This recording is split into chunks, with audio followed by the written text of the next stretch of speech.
ಮಹಾರಾಜ ಕೃಷ್ಣದೇವರಾಯರಿಗೆ, ಮಹಾರಾಜ ಕೃಷ್ಣದೇವರಾಯರಿಗೆ. ಇವತ್ ಮಹಾರಾಜರು ಮಹಾರಾಣಿಯರ ಜೊತೆ ದರ್ಬಾರಿಗೆ ಬರ್ತಾ ಇದಾರಲ್ಲ, ಏನಾದ್ರೂ ಹೊಸ ಸಮಾಚಾರ ಇದೆಯಾ? ನಾವು ಕೂಡ ಚಕಿತರಾಗಿದ್ದೇವೆ ರಾಮಕೃಷ್ಣ. ನಮ್ಮ ಮನದಲ್ಲೂ ಕೂಡ ಅದೇ ವಿಚಾರವಿದೆ. ಮಹಾರಾಜ ಕೃಷ್ಣದೇವರಾಯರಿಗೆ, ಮಹಾರಾಜ ಕೃಷ್ಣದೇವರಾಯರಿಗೆ.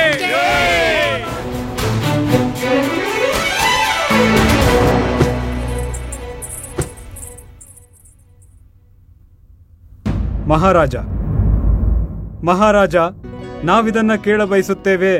ಇವತ್ತಿನ ದಿನ ವಿಶೇಷ ಆಯೋಜನೆವಿದೆಯೇ ಅಥವಾ ಪ್ರಜೆಗಳಿಗಾಗಿ ಏನಾದರೂ ವಿಶೇಷ ಘೋಷಣೆ ಇದೆಯೇ ಮಹಾರಾಜ?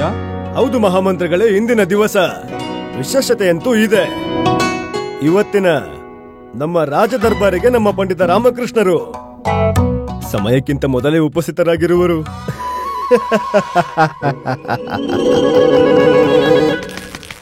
ನೋಡಿ ಗುರುಜಿ, ಇವತ್ತು ದರ್ಬಾರಿಗೆ ಪಂಡಿತ ರಾಮಕೃಷ್ಣ ಸಮಯಕ್ಕಿಂತ ಮೊದಲೇ ಬಂದು ಕೂತಿದ್ದಾನೆ. ನಮ್ಮ ಮಹಾರಾಜರಿಗೆ ಇಂಥ ವಿಶೇಷತೆಗಳ ಬಗ್ಗೆನೇ ಜಾಸ್ತಿ ಗಮನ ಇರುತ್ತೆ. ಬೇಗ ಬಂದಿದ್ದಾನೇನೋ ಕಾರಣಕ್ಕೆ ಮಹಾರಾಜರು ಪುರಸ್ಕಾರ ಬಹುಮಾನ ಕೊಡ್ತಾರೇನೋ. ಪುರಸ್ಕಾರಗಳ ಮೇಲೆ ಪುರಸ್ಕಾರ, ಪುರಸ್ಕಾರಗಳ ಮೇಲೆ ಪುರಸ್ಕಾರ ಅವನಿಗೆ ಮಾತ್ರ ಕೊಡ್ತಾನೆ ಇರ್ತಾರೆ. ಮತ್ ನಿಮಗೆ ಕತ್ತೆ ಬಾಲ ಅಷ್ಟೇ. ಪಂಡಿತ ರಾಮಕೃಷ್ಣ, ಬೇಜಾರು ಮಾಡಿಕೊಳ್ಳೋ ಯಾವುದೇ ಅವಶ್ಯಕತೆ ಇಲ್ಲ. ನಾವಂತೂ ಪರಿಹಾಸ್ಯ ಮಾಡುತ್ತಿದ್ದೆವು ಅಷ್ಟೇ. ಹಾಗೆ ಇವತ್ತಿನ ಒಂದು ಹೊಸ ಘೋಷಣೆಯನ್ನು ಮಾಡ ಹೊರಟಿದ್ದೇವೆ. ನಿಮ್ಮೆಲ್ಲರಿಗೂ ಗೊತ್ತಿರುವ ಹಾಗೆ ಪ್ರತಿ ವರ್ಷದಂತೆ ಮಕರ ಸಂಕ್ರಾಂತಿಯಂದು ಕಾಳಿ ಮಾತೆಯ ಪೂಜೆ ಆಯೋಜನೆ ಮಾಡುತ್ತೇವೆ. ನಾವು ಆ ಸಂದರ್ಭದಲ್ಲಿ ಮಾತೆಗೆ ಆಭರಣವನ್ನು ತೊಡಿಸುತ್ತೇವೆ.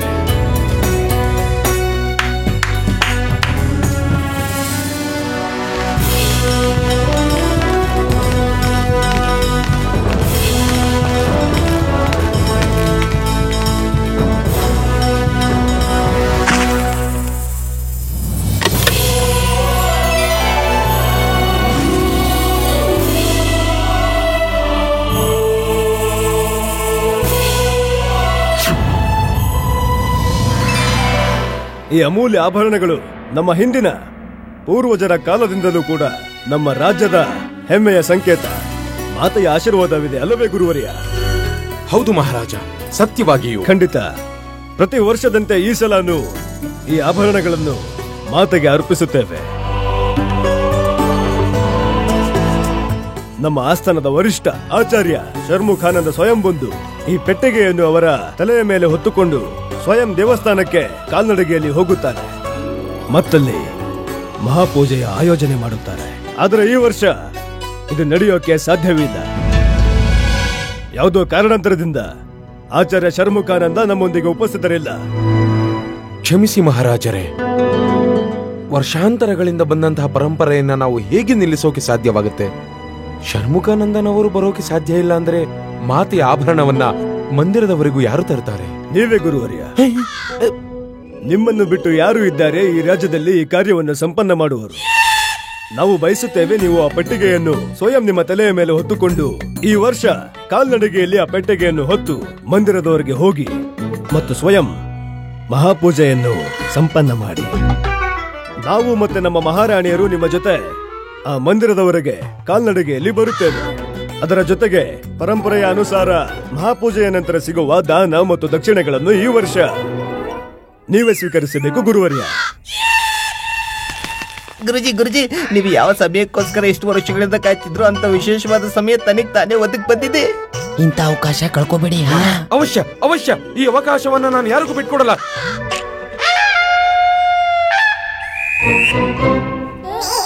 ಏನು ಹಾಗೆ ನೋಡ್ತಿದ್ದೀರಾ?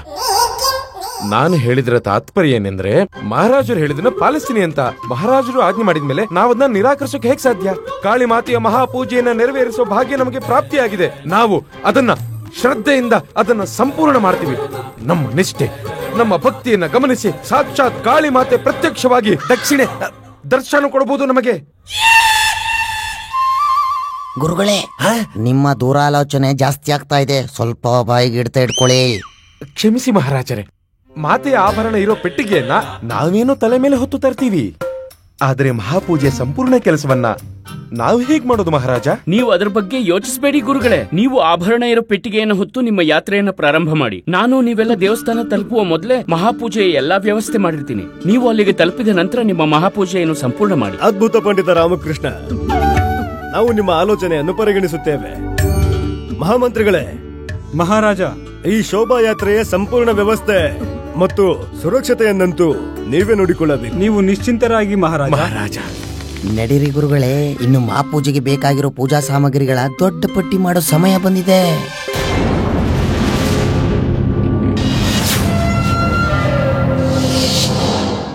ಮಕರ ಸಂಕ್ರಾಂತಿಯ ದಿನ ಕಾಳಿ ಮಾತೆಯ ಪೂಜೆಗಾಗಿ ಅಮೂಲ್ಯವಾದ ಆಭರಣಗಳನ್ನು ನಿನಗೆ ಗೊತ್ತಿದೆಯಲ್ಲ ಏನ್ ಮಾಡಬೇಕು ಅಂತ? ನನಗೆ ಗೊತ್ತಿದೆ.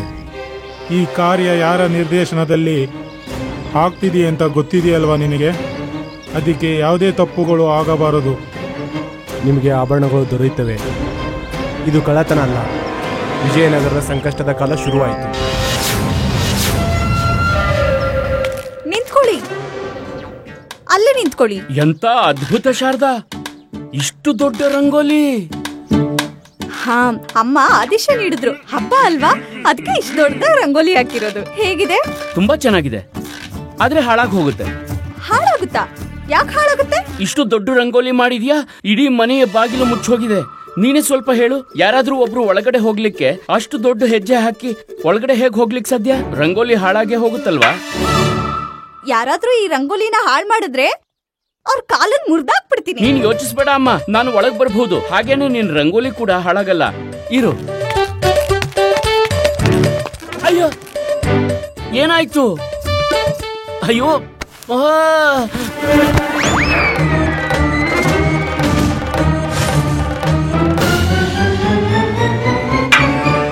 ಇವಾಗ ಮಾತೆಗೆ ಪ್ರಣಾಮ ಮಾಡಿ. ಅಯ್ಯೋ, ಬರೀ ಪ್ರಣಾಮ ಏನಮ್ಮ, ನಾನಿಲ್ಲಿ ಸಾಷ್ಟಾಂಗ ದಂಡನೆ ಮಾಡ್ತಿದ್ದೀನಿ. ಜೈ ಕಾಳಿ ಮಾತೆಗೆ. ಅಯ್ಯೋ ಅಮ್ಮ, ತುಂಬಾ ಹೊಟ್ಟೆ ಹಸಿತಾ ಇದೆ. ಇಲ್ಲಿ ನೋಡಿದ್ರೆ ಮನೆ ಒಳಗಡೆ ನಾನೇ ಹೋಗಕ್ ಆಗ್ತಿಲ್ಲ. ಏನ್ ಮಾಡ್ಲಿ? ಏನೂ ಆಗಲ್ಲ. ಹಬ್ಬ ಮುಗಿಯೋವರೆಗೂ ಒಳಗಡೆ ಬರೋ ಅವಶ್ಯಕತೆ ಏನಿಲ್ಲ. ಹೊರಗಡೆನೆ ಇರಿ, ಹೊರಗಡೆನೆ ಸ್ನಾನ ಮಾಡಿ, ಅಲ್ಲೇ ಊಟ ಮಾಡಿ. ರಂಗೋಲಿ ಮಾತ್ರ ಹಾಳು ಮಾಡ್ಬೇಡಿ. ಶಾರದಾ, ನನಗ್ ತುಂಬಾ ಹೊತ್ತಿಂದ ಹೊಟ್ಟೆ ಹಸಿತಾ ಇದೆ. ಅಲ್ಲಿ ದೇವಸ್ಥಾನಕ್ಕೆ ಹೋಗಿ ಮಹಾಪೂಜೆಯ ವ್ಯವಸ್ಥೆ ಮಾಡ್ಬೇಕಾಗಿದೆ. ನನ್ ಮನೆಗೆ ಒಳಗಡೆನೆ ಪ್ರವೇಶ ಮಾಡಕ್ ಆಗ್ತಿಲ್ಲ. ಒಳಗ್ ಬಿಡು, ಊಟ ಮಾಡ್ಬೇಕು.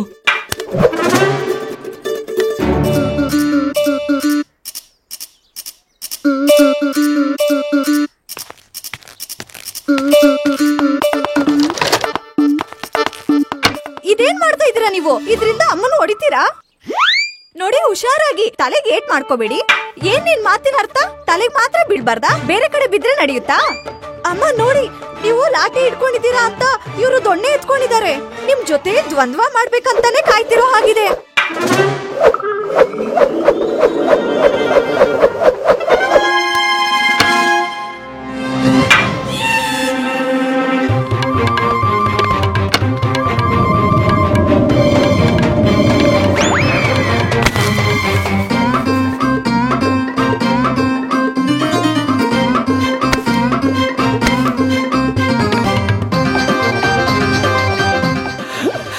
ನೋಡ್ದಿ ಅಮ್ಮ, ನಾನ್ ಒಳಗಡೆನೂ ಬಂದೆ, ನಿನ್ ರಂಗೋಲಿನೂ ಹಾಳಾಗ್ಲಿಲ್ಲ. ಹಾಗೆ ನನ್ ಮೇಲೆ ಹೂವಿನ ಮಳೆ ಕೂಡ ಸುರಿತು. ವಾ, ನೀವಂತೂ ಅದ್ಭುತವಾದ ಪ್ರದರ್ಶನ ನೀಡಿದ್ರಿ. ಗುಂಡಪ್ಪ, ಮನೆ ಹೊರಗಡೆ ಇಷ್ಟು ದೊಡ್ಡ ರಂಗೋಲಿ ಮಾಡಲಾಗಿದೆ. ಮಕರ ಸಂಕ್ರಾಂತಿ ಮುಗಿಯೋವರೆಗೂ ನೀನು ಮನೆಯಿಂದ ಹೊರಗಡೆ ಒಳಗಡೆ ಓಡಾಡೋದು ಎಲ್ಲ ನಿಷೇಧಿಸಿದೆ. ಅರ್ಥ ಆಯ್ತಾ? ಹಾಗಿದ್ರೆ ಏನಾಯ್ತು? ಮನೆಯಿಂದ 10 ಸತಿ ಒಳಗಡೆ ಹೋಗಿದ್ದು ಆಯ್ತು, ಒಳಗಡೆ ಬಂದಿದ್ದು ಆಯ್ತು. ಇವಾಗ ಮತ್ತೆ ಒಳಗಡೆ ಹೋಗ್ತಿದೀನಿ. ನೀನು ಹೇಗೆ ರಂಗೋಲಿಯನ್ನು ಹಾಳು ಮಾಡದೆ ಮನೆ ಹೊರಗಡೆ ಒಳಗಡೆ ಓಡಾಡ್ತಾ ಇದೀಯಾ ಹೇಳು? 1 ನಿಮಿಷ.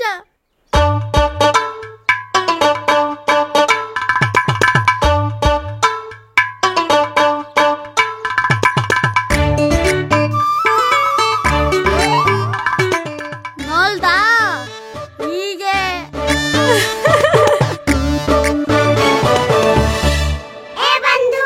ಯಾಕೆ ರಾಮ, ತುಂಬಾ ಚತುರನ್ ಅನ್ಕೊಂಡಿದ್ದೆ.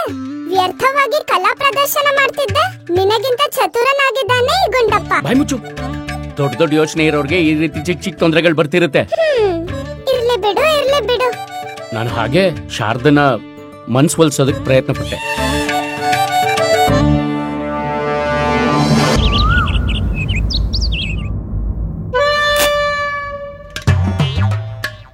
ಶೀಘ್ರವಾಗಿ ಸ್ವಾಮಿ, ಇನ್ನು ನೀವು ಇಲ್ಲಿರುವ 100 ಕಬ್ಬುಗಳನ್ನು ಅಗಿದು ಅಗಿದು ತಿನ್ಬೇಕು. ಏನ್ ಶೀಘ್ರವಾಗಿ ಮಾಡು, ಶೀಘ್ರವಾಗಿ.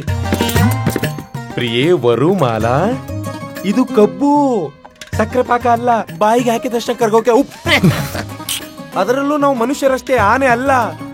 ಒಂದೇ ಸಲ ನುಂಗ್ ಹಾಕೋಕೆ. ಆದ್ರೆ ನೀವಿದನ್ನ ತಿನ್ಲೇಬೇಕಲ್ಲ ಸ್ವಾಮಿ. ನಾವು ಸಂಕ್ರಾಂತಿಯ ಹರಕೆ ಹೊತ್ತಿದ್ದೇವೆ ನಿಮ್ಮ ಉತ್ತಮ ಆರೋಗ್ಯಕ್ಕೋಸ್ಕರ. ಇದಕ್ಕೋಸ್ಕರ ನೀವು 100 ಕಬ್ಬುಗಳನ್ನು ತಿನ್ನಲೇಬೇಕು. ಅದೇನದು? ತಿನ್ನಿ ತಿನ್ನಿ, ಅಗದು ಅಗದು ತಿನ್ನಿ ಗುರುಜಿ. ಹಾಗೆ ನಿಮ್ಮ ಬಾಯಲ್ಲಿ ಒಂದು ಹಲ್ಲು ಇಲ್ದಿರೋ ಬಗ್ಗೆನೂ ಯೋಚನೆ ಮಾಡಿ ಗುರುಜಿ. ನಮ್ ಗುರುಗಳ ಬಾಯಿಲಿ ಹಲ್ಲೇ ಇಲ್ದೆ ಹೋದ್ರೆ ನಮ್ಮನ್ನ ಹೆಂಗ್ ಬೈತಾರೆ ಅನ್ನೋದನ್ನ ನೆನ್ಸ್ಕೊಡ್ರೆ ನಗು ಬರುತ್ತೆ. ಅದನ್ನ ಇನ್ನೊಂದ್ಸರಿ ತೋರ್ಸು. ಎಲ್ಲಿದ್ದೀರೋ ಹಾಳಾದವ್ರೆ, ಎಷ್ಟೊತ್ತಾಯ್ತು ಅವಾಗ್ಲೇ. ಅದಂಗಲ್ಲ, ನಾನ್ ತೋರ್ಸ್ಲಾ? ದಣ್ಮಣಿ ಎಲ್ಲಿದ್ಯಾ ಮಾಡು. ಬನ್ನಿ. ಏನ್ ಕರೆದ್ರ ಗುರುಜಿ? ಇದನ್ನ ಕೇಳಿಸ್ಕೊ.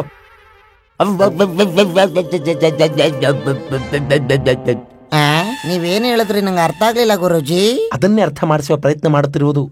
ಏನಾದ್ರೂ ಹೆಚ್ಚು ಕಮ್ಮಿ ಆದ್ರೆ ನಾಳೆಯ ಮಹಾಪೂಜೆಯ ಮಂತ್ರ ಉಚ್ಚಾರಣೆಯನ್ನು ಹೇಗೆ ಮಾಡಲಿ? ಇವಾಗ ಅರ್ಥವಾಯಿತೇ? ಪ್ರಿಯವರು, ನಮ್ಮ ಮೇಲೆ ದಯೆ ತೋರಿಸು. ಒಂದು ಸಾರಿ ಮಹಾಪೂಜೆ ಆಗಿ ಹೋಗಲಿ, ಆಮೇಲೆ ನೀನು ಎಷ್ಟು ಕಬ್ಬು ಹೇಳ್ತೀಯೋ ಅಷ್ಟು ಕಬ್ಬು ತಿಂತೇನೆ. ನಿಮ್ಮ ಆಜ್ಞೆ ಸ್ವಾಮಿ, ನಾವು ನಿಮ್ಮ ಮಾತನ್ನು ಒಪ್ಪುತ್ತೇವೆ. ಆದರೆ ಮಹಾಪೂಜೆಯ ನಂತರ ನೀವು 200 ಕಬ್ಬುಗಳನ್ನು ತಿನ್ನಬೇಕಾಗುತ್ತದೆ. ಭಗವಂತ, ಪರವಾಗಿಲ್ಲ ಗುರುಮಾತೆ. ನಮ್ಮ ಗುರುಜಿ 200 500 ಬಿಟ್ರೆ 1000 ಕಬ್ಬನ್ನು ಸುಲಭವಾಗಿ ತಿಂತಾರೆ. ನಿಮ್ಮ ದುಷ್ಟತನಗಳು ಪ್ರತಿದಿನ ಹೆಚ್ಚುತ್ತಾ ಬರ್ತಾ ಇದೆ. ಗುರುಜಿ, ಇವನು ಹೇಳಿದ ಅರ್ಥ ಏನಂದ್ರೆ, ನಾಳೆ ನೀವು ಮಹಾಪೂಜೆಗೆ ಆಭರಣಗಳನ್ನ ಪಲ್ಲಕ್ಕಿಯಲ್ಲಿ ಎತ್ಕೊಂಡು ಹೋಗ್ಬೇಕಲ್ಲ, ಅದಕ್ಕೋಸ್ಕರ ನೀವು ಸ್ವಲ್ಪ ಸಮಯ ವಿಶ್ರಾಂತಿ ಪಡೀರಿ ಗುರುಗಳೇ. ಅವಶ್ಯವಾಗಿ, ಅವಶ್ಯ. ಸರಿಯಾಗಿ ಹೇಳ್ದೆ. ಅತ್ಯಂತ ಮಹತ್ವಪೂರ್ಣ ಕಾರ್ಯ ಅಲ್ಲವಾ? ನಾವು ಹೋಗಿ ವಿಶ್ರಾಂತಿ ಪಡಿತೀವಿ. ನೀವು ಹೊರಡಿ. ನಿಮ್ಮ ಆಜ್ಞೆ ಸ್ವಾಮಿ. ನಿಂತ್ಕೊಳ್ಳಿ, ಹೊರಡಿ. ಎಲ್ಲ ನಮ್ಮ ಕರ್ಮ. ಅಯ್ಯಯ್ಯೋ ಅಯ್ಯಯ್ಯೋ ಗುರುಗಳೇ, ಗುರುಗಳೇ ಹೊಡಿಬಿಡಿ ಗುರುಗಳೇ. ಜೈ ಕಾಳಿ ಮಾತೆ, ಜೈ ಕಾಳಿ ಮಾತೆ, ಜೈ ಕಾಳಿ ಮಾತೆ, ಜೈ ಕಾಳಿ ಮಾತೆ, ಜೈ ಕಾಳಿ ಮಾತೆ, ಜೈ ಕಾಳಿ ಮಾತೆ, ಜೈ ಕಾಳಿ ಮಾತೆ, ಜೈ ಕಾಳಿ ಮಾತೆ. ಗುರುಜಿ, ನನ್ಗನ್ನಿಸ್ತಿದೆ ನೀವು ನಡೀತಾ ನಡೀತಾ ಪಲ್ಲಕ್ಕಿ ಅಲ್ಲಾಡ್ತಿದೆ ಅಂತ. ಅಯ್ಯೋ, ನಮ್ ಗುರುಗಳಿಗೆ ಇಷ್ಟೊಂದು ಕಷ್ಟಪಟ್ಟು ಮುಂಚೆ ಅಭ್ಯಾಸ ಇಲ್ವಲ್ಲ.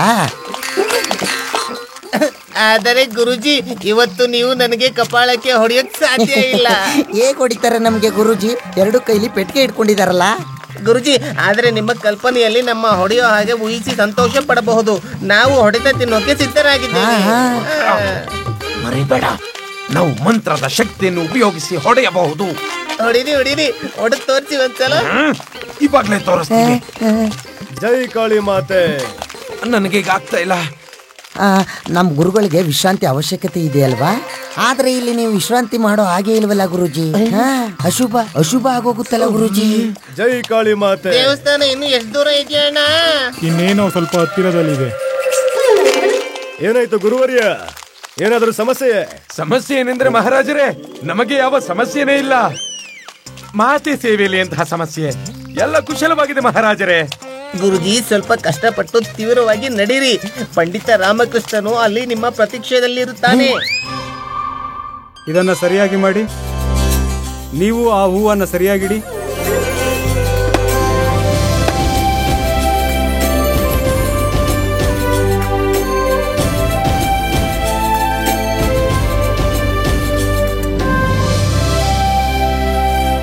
ಎಲ್ಲ ವ್ಯವಸ್ಥೆ ಆಗಿದೆ ಮಂತ್ರಿಗಳೇ. ಮಹಾರಾಜ ಮತ್ತು ಎಲ್ಲರ ಆಗಮನದ ಪ್ರತೀಕ್ಷೆಯಲ್ಲಿದ್ದೇವೆ ಅಷ್ಟೇ. ಕೆಲವೊಂದು ಕಾರಣಾಂತರಗಳಿಂದ ಅವರು ಬರುವುದು ತಡವಾಗೋದು. ನಾವು ಕೂಡ ಹೋಗಿ ಶೋಭಯಾತ್ರೆಯ ಬಗ್ಗೆ ವಿಚಾರಿಸಿ ಬರುತ್ತೇವೆ. ನಮ್ಮ ಅವಶ್ಯಕತೆ ಏನಾದ್ರೂ ಸಂಭವಿಸಬಹುದು. ಆಗ್ಲಿ ಮಂತ್ರಿಗಳೇ, ಅಲ್ಲಿವರೆಗೂ ತಾಯಿಯ ಚರಣಗಳಲ್ಲಿ ಪ್ರಾರ್ಥನೆ ಮಾಡ್ತಾ ಇರ್ತೇನೆ. ಸರಿ, ಆಗ್ಲಿ.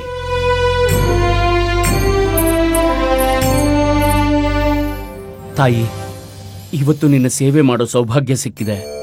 ಇದು ನನಗೆ ಬಹಳ ಖುಷಿ ಕೊಡುವ ವಿಷಯವಾಗಿದೆ. ಇವತ್ತಿನ ದಿನ ತುಂಬಾ ಅತ್ಯುನ್ನತ ದಿನವಾಗಿದೆ. ಇವತ್ತು ನಮ್ಮ ಸಾಮ್ರಾಜ್ಯದ ಆಭರಣಗಳಿಂದ ನಿನ್ನನ್ನು ಸಿಂಗರಿಸುವ ಅವಕಾಶ ಸಿಕ್ಕಿದೆ. ನಿನ್ನ ಮೂರ್ತಿ ಎಷ್ಟು ಸುಂದರವಾಗಿ ಕಾಣುತ್ತೆ. ಹೀಗೆ ಆಶೀರ್ವಾದ ಮಾಡು ತಾಯಿ. ನಿನ್ನ ಸೇವೆಗಾಗಿಯೇ ನನ್ನ ಜೀವನವನ್ನು ಮುಡಿಪಾಗಿಡ್ತೇನೆ ತಾಯಿ. ನೀವು ಸತ್ಯ ಹೇಳ್ತಾ ಇದ್ದೀರಾ. ನಾವೆಷ್ಟು ಅದೃಷ್ಟಶಾಲಿಗಳು. ನಮ್ಗೆ ಮಾತೆಯ ಸೇವೆ ಮಾಡುವ ಸೌಭಾಗ್ಯ ಪ್ರಾಪ್ತಿಯಾಗಿದೆ. ಆಶೀರ್ವಾದ ನನ್ನ ಕೊಡಮ್ಮ. ಯಾರಿಗೂ ಗೊತ್ತಿಲ್ದೇನೋ ಅಹಿತ ಉಂಟು ಮಾಡದೇ ಇರಲಿ ತಾಯಿ. ಒಳ್ಳೇದ್ ಮಾಡು, ಒಳ್ಳೇದ್ ಯೋಚಿಸು. ರಾಜ್ಯದಲ್ಲಿ ಎಲ್ಲಾ ಕುಶಲಮಂಗಳವಾಗಿರ್ಲಿ. ಸಂತರನ್ನ ಆಧರಿಸಿ, ಹಾಗೆ ನಮ್ಮ ಮಹಾರಾಜರು ಆರೋಗ್ಯವಾಗಿ ಕ್ಷೇಮವಾಗಿರ್ಲಿ.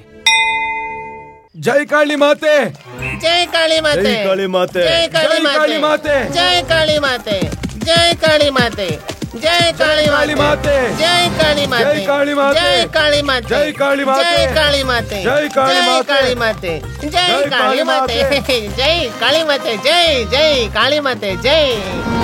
ಗುರುವರ್ಯ, ಈ ಮಾರ್ಗವಾಗಿ ಹೋಗೋಣ. ಅತಿ ಶೀಘ್ರದಲ್ಲಿ ಮಂದಿರ ಸೇರಬಹುದು. ಹೌದಾ? ಅವಶ್ಯವಾಗಿ. ಜೈ ಕಾಳಿ ಮಾತೆ, ಜೈ ಕಾಳಿ ಮಾತೆ, ಜೈ ಕಾಳಿ ಮಾತೆ, ಜೈ ಕಾಳಿ ಮಾತೆ, ಜೈ ಕಾಳಿ ಮಾತೆ, ಜೈ ಕಾಳಿ ಮಾತೆ, ಜೈ ಕಾಳಿ ಜೈ ಕಾಳಿ ಮಾತೆ, ಮಾತೆ, ಜೈ ಕಾಳಿ ಮಾತೆ.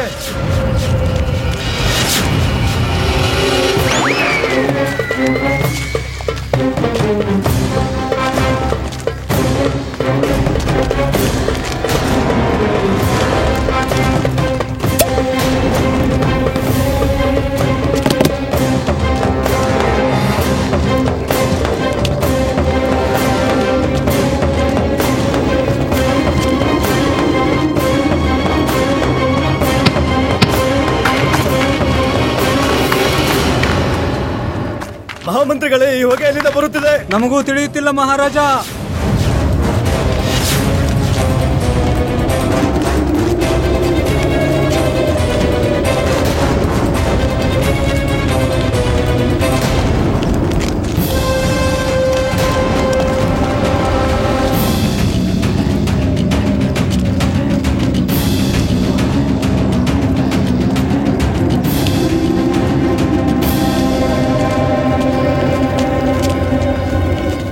ಎಲ್ಲರೂ ಮುಂದೆ ಹೋಗಿ, ಇಲ್ಲಿಂದ ಹೊರಗಡೆ ಹೋಗಿ, ಮುಂದಕ್ಕೆ ಬನ್ನಿ. ಎಲ್ಲರೂ ಬನ್ನಿ, ಬನ್ನಿ, ಎಲ್ಲರೂ ಬನ್ನಿ, ಬನ್ನಿ, ಎಲ್ಲರೂ ಬೇಗ ಬನ್ನಿ.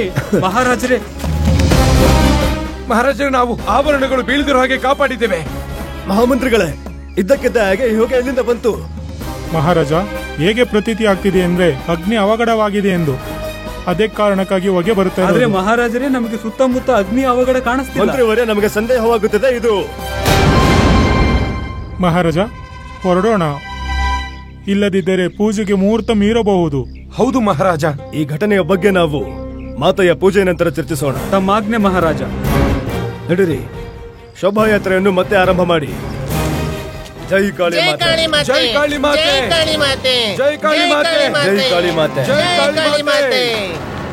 ನನ್ನ ಕೈಯಿಂದ ತಾಯಿ ನಿಮ್ಗೆ ಆಭರಣಗಳನ್ನ ತೊಡಿಸಿ ಶೃಂಗಾರವನ್ನ ಮಾಡ್ತೀನಿ. ಇವತ್ತು ನನ್ನ ತಾಯಿ ವಿಶ್ವದ ಅತಿ ಸುಂದರ ಮೂರ್ತಿಯಾಗಿ ಕಾಣ್ತಾಳೆ. ಜೈ ಕಾಳಿ ಮಾತೆ. ಅವರೆಲ್ಲ ಬಂದ್ರು, ನಡ್ರಿ ನಡ್ರಿ. ಜೈ ಕಾಳಿ ಮಾತೆ, ಜೈ ಕಾಳಿ ಮಾತೆ, ಜೈ ಕಾಳಿ ಮಾತೆ, ಜೈ ಕಾಳಿ ಮಾತೆ, ಜೈ ಕಾಳಿ ಮಾತೆ. ಮಾತೆ ಆಭರಣಗಳನ್ನು ನಾನು ಒಯ್ತೀನಿ. ತಗೊಳ್ಳಿ ತಗೊಳ್ಳಿ. ಜೈ ಕಾಳಿ ಮಾತೆ, ಜೈ ಕಾಳಿ ಮಾತೆ, ಜೈ ಕಾಳಿ ಮಾತೆ. ಇಳಿಸಿ ಇಳಿಸಿ, ಕೆಳಗಿಳಿಸಿ.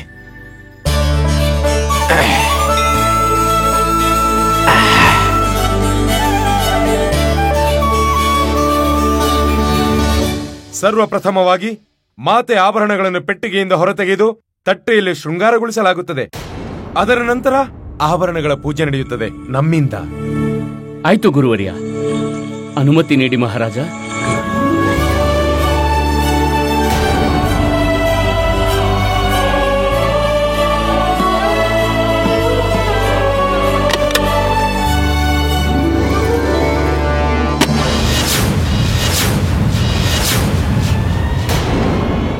ಮಹಾರಾಜ, ಪೆಟ್ಟಿಗೆಯಲ್ಲಿ ಏನೂ ಇಲ್ಲ.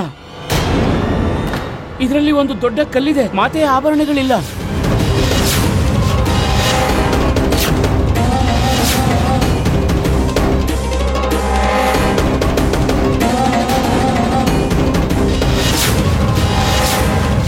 ಕಳ್ಳತನ!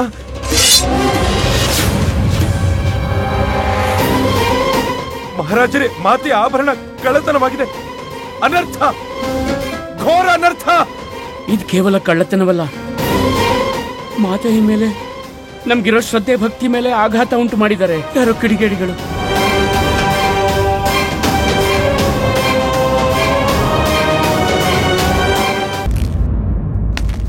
ಮಾತೆಯ ಆಭರಣ ಹೇಗೆ ಕಳವಾಯ್ತು?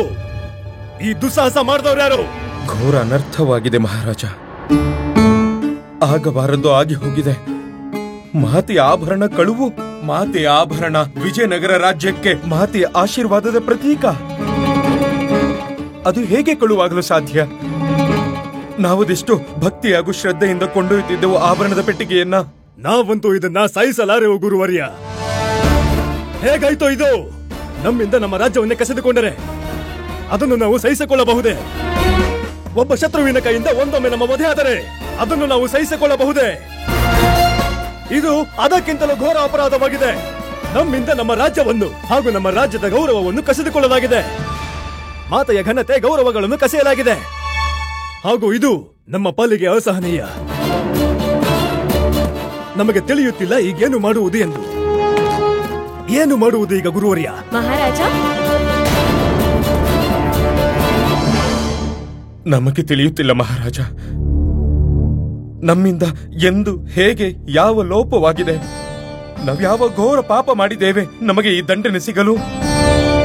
ಮಾತೆ ನಮ್ಮ ಮೇಲೆ ಏಕೆ ಕೋಪಗೊಂಡಿದ್ದಾಳೆ? ಇದೆಂತ ಮಾತು ಗುರುವರ್ಯ? ಮಾತೆ ನಮ್ಗೆ ಯಾವ ದಂಡನೆ ನೀಡಿಲ್ಲ. ಮಾತೆ ಆಗಿರ್ತಾಳೆ. ಅವಳೆಂದು ತನ್ನ ಮಕ್ಕಳ ಮೇಲೆ ಕೋಪಗೊಳ್ಳೋದಿಲ್ಲ. ಕ್ಷಮಿಸ್ಬೇಕು, ನಮ್ಮ ತಪ್ಪಿಂದಲೇ ಆಭರಣ ಕಳವಾಗಿದೆ. ಹೇಗೆ ಸಂಭವವಾಗಲು ಸಾಧ್ಯ ಪಂಡಿತ ರಾಮಕೃಷ್ಣ? ಆಭರಣದ ಪೆಟ್ಟಿಗೆ ನಮ್ಮ ಶಿರದ ಮೇಲಿತ್ತು. ಅದನ್ನು ತೆರೆದು ಅದರಿಂದ ಯಾರು ಆಭರಣ ದೋಚಲು ಸಾಧ್ಯ? ಅದು ನಿರಂತರ ನಮ್ಮ ಶಿರದ ಮೇಲೆ ಇತ್ತು. ನಾವು ಒಂದು ಕ್ಷಣವೂ ಅದನ್ನು ನಮ್ಮ ಶಿರದ ಮೇಲಿಂದ ಇಳಿಸಲಿಲ್ಲ. ಮಹಾರಾಜ, ನಾವು ಸಂಪೂರ್ಣವಾಗಿ ಜಾಗೃತೆಯಿಂದಿದ್ದೆವು. ಮಹಾರಾಜ, ಆಭರಣವನ್ನು ಪೆಟ್ಟಿಗೆಯಿಂದ ಹೊರ ತೆಗೆದೇ ಇಲ್ಲ. ಸಂಪೂರ್ಣವಾಗಿ ಪೆಟ್ಟಿಗೆಯನ್ನೇ ಕಳವು ಮಾಡಲಾಗಿದೆ. ನಿಜವಾದ ಪೆಟ್ಟಿಗೆಯನ್ನ ಕಳ್ತನ ಮಾಡಿ ಆ ಜಾಗದಲ್ಲಿ ಒಂದು... ಪಂಡಿತ ರಾಮಕೃಷ್ಣ, ಆದರೆ ಇದೆಲ್ಲ ಹೇಗೆ ಸಂಭವ? ಚತುರತೆಯ ಕಾರ್ಯವಿದು ಮಂತ್ರವರ್ಯ. ದೃಷ್ಟಿ ಭ್ರಮಣೆ ಮಾಡಲಾಗಿದೆ ಒಬ್ಬ ಜಾದೂಗರನ ರೀತಿ. ಗುರುವರ್ಯ, ನೀವು ನನಗೆ ತಿಳಿಸುವಿರಾ, ಆ ಮಾರ್ಗದಲ್ಲಿ ಏನಾದ್ರೂ ಆಕಸ್ಮಿಕ ಘಟನೆ ನಡೀತಾ? ಏನಾದ್ರೂ ಅಸಾಮಾನ್ಯ ಒಂದು ಅಡಚಣೆ? ಇಲ್ಲ ಇಲ್ಲ ಇಲ್ಲ, ಆ ರೀತಿ ಯಾವ ಘಟನೆಯೂ ಅಲ್ಲಿ ನಡೆಯಲಿಲ್ಲ.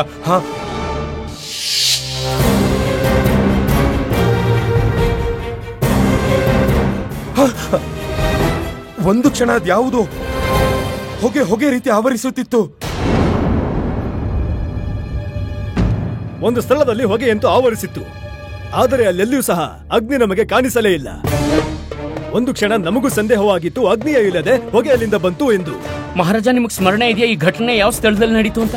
ಹೌದು, ನಾವೇ ಆ ಅನ್ಯ ಮಾರ್ಗ ಹುಡುಕಿದ್ದೆವು ಸಮಯವನ್ನ ಉಳಿಸಲು. ಅನ್ಯ ಮಾರ್ಗ? ಆದ್ರೆ ಮಂದಿರಕ್ಕೆ ಹೋಗೋ ಮುಖ್ಯ ಮಾರ್ಗ ಬಿಟ್ಟು ಅನ್ಯ ಮಾರ್ಗಕ್ಕೆ ಯಾಕೆ ಹೋದ್ರಿ? ಆ ಕೋತ್ವಾಲ್ ಸೋಮಯ್ಯನವರು ಸ್ವಯಂ ನಮಗೆ ಆ ಮಾರ್ಗದ ಬಗ್ಗೆ ತಿಳಿಸಿದ್ರು ಮತ್ತು ಅದರಿಂದ ಸಮಯ ಉಳಿಯುತ್ತೆ ಅಂತ. ಅದು ನಡೀತಾ ನಾವು ಆಯಾಸಗೊಂಡಿದ್ದೆವು. ಅದಕ್ಕೆ ನಾವು ಅವನ ಮಾತಿಗೆ ಒಪ್ಕೊಂಡ್ವಿ. ಇಲ್ಲ ಗುರುವರ್ಯ, ಇಲ್ಲ. ಒಂದೊಮ್ಮೆ ನೀವು ಆಯಾಸಗೊಳ್ಳದಿದ್ರು ನೀವು ಅದೇ ಮಾರ್ಗದಲ್ಲಿ ಹೋಗ್ಬೇಕಿತ್ತು. ಇದ್ರಲ್ಲಿ ನಿಮ್ ದೋಷ ಇಲ್ಲ. ಈಗೆಲ್ಲವೂ ಸ್ಪಷ್ಟವಾಗಿ ತಿಳಿದಿದೆ. ನಿಮ್ಮ ಮಾತಿನ ಅರ್ಥ ಇದೇ ಏನು ಪಂಡಿತ ರಾಮಕೃಷ್ಣ? ಆ ಸೋಮಯ್ಯ... ಮಂತ್ರಿಗಳೇ, ನನಗೆ ತಿಳಿದಿರುವ ಪ್ರಕಾರ ಪ್ರತಿ ಸೈನ್ಯದಲ್ಲೂ ಕೆಲವೊಂದು ಗೋಲುಗಳಿರುತ್ತವೆ. ಅದನ್ನು ನೆಲದ ಮೇಲೆ ಜೋರಾಗಿ ಎಸೆದ್ರೆ ಅವು ಧೂಮ ಉತ್ಪನ್ನ ಮಾಡುತ್ತವೆ. ಶತ್ರುಗಳ ಮಾರ್ಗ ತಪ್ಪಿಸಲು ಅದನ್ನು ಉಪಯೋಗಿಸಲಾಗುತ್ತೆ. ಅವಶ್ಯವಾಗಿ ಇದು ಸತ್ಯನೇ. ಹಾಗೂ ಇಂಥ ಉಂಡೆಗಳು ಸಾಮಾನ್ಯ ಸೈನಿಕರ ಹತ್ರ ಇರಲ್ಲ. ಅದನ್ನ ಇಟ್ಕೊಳ್ಳೋ ಅಧಿಕಾರ ಕೇವಲ ಉನ್ನತ ಸ್ಥಾನದಲ್ಲಿ ಕಾರ್ಯನಿರ್ವಹಿಸೋ ಜನರಿಗೆ ಮಾತ್ರ ಇರುತ್ತೆ. ಹೌದು ಪಂಡಿತ ರಾಮಕೃಷ್ಣ, ಅದು ಯಾವುದೋ ಉನ್ನತ ಸ್ಥಾನದವನ ಹತ್ರ ಮಾತ್ರ ಇರುತ್ತೆ. ಅರ್ಥ... ಸೋಮಯ್ಯ ಎಲ್ಲಿದ್ದಾನೆ?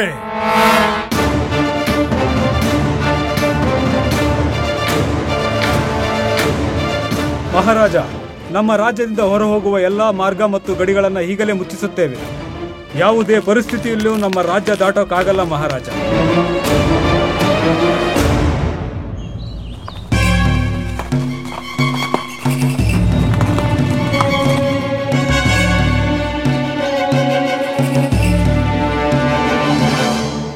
ನೀನು ಅಸಂಭವವಾದ ಕಾರ್ಯವನ್ನು ಸಂಭವ ಮಾಡಿದೆ ಶ್ರೀನಾಥ್. ನಿನ್ನ ಕುಶಲತೆ ಹಾಗೂ ಚತುರತೆಯನ್ನು ಎಷ್ಟು ಪ್ರಶಂಸೆ ಮಾಡಿದರೂ ಕಡಿಮೆಯೇ. ತೆಗೆದುಕೋ ನಿನ್ನ ಪುರಸ್ಕಾರವನ್ನು. ಸೋಮಯ್ಯನಿಗೆ ಇಷ್ಟೊಂದು ದುಸ್ಸಾಹಸ, ಇಷ್ಟೊಂದು ದೊಡ್ಡ ವಿಶ್ವಾಸ ದ್ರೋಹ.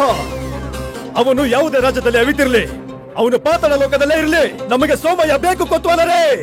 ಸೋಮಯ್ಯನನ್ನು ಹುಡುಕಿ ನಮ್ಮ ಸಮಕ್ಷ ಪ್ರಸ್ತುತಪಡಿಸಿ. ನಿಮ್ಮಾಜ್ಞೆ ಮಹಾರಾಜ. ವಿಜಯನಗರ ರಾಜ್ಯದ ಮೂಲೆ ಮೂಲೆ ಹುಡುಕಿ ಸೋಮಯ್ಯ ತಪ್ಪಿಸ್ಕೊಂಡು ಹೋಗ್ಬಾರ್ದು. ಹೋಗೆ. ಸಾಧ್ಯವಿಲ್ಲ ಗುರುವರ್ಯ. ಈಗ ಸೋಮಯ್ಯ ಇರ್ಲಿ, ಅವನ ಬಗ್ಗೆ ಒಂದು ಸಣ್ಣ ಸುಳಿವು ಕೂಡ ಸಿಗೋದಿಲ್ಲ. ಮಹಾರಾಜ, ನನ್ನ ಪ್ರಕಾರ ಸೋಮಯ್ಯ ಒಬ್ನೇ ಈ ಕಾರ್ಯ ಮಾಡಿರೋದಕ್ಕೆ ಸಾಧ್ಯನೇ ಇಲ್ಲ, ಸಂಭವವೂ ಇಲ್ಲ. ಖಂಡಿತ ಅವನ ಜೊತೆ ಯಾರೋ ಇದ್ದಾರೆ. ಅವರು ವಿಜಯನಗರದ ನಿವಾಸಿ ಖಂಡಿತ ಅಲ್ಲ. ಹಾಗೂ ನನ್ನ ಪ್ರಕಾರ ಈಗಾಗಲೇ ಸೋಮಯ್ಯ ವಿಜಯನಗರ ಗಡಿ ದಾಟಿ ಅವಶ್ಯವಾಗಿ ತನ್ನ ಜೊತೆಗಾರರನ್ನ ಭೇಟಿ ಮಾಡಕ್ ಹೋಗಿದ್ದಾನೆ. ವಿಳಂಬವಾಗಿದೆ ಮಹಾರಾಜ, ತುಂಬಾ ವಿಳಂಬವಾಗಿದೆ.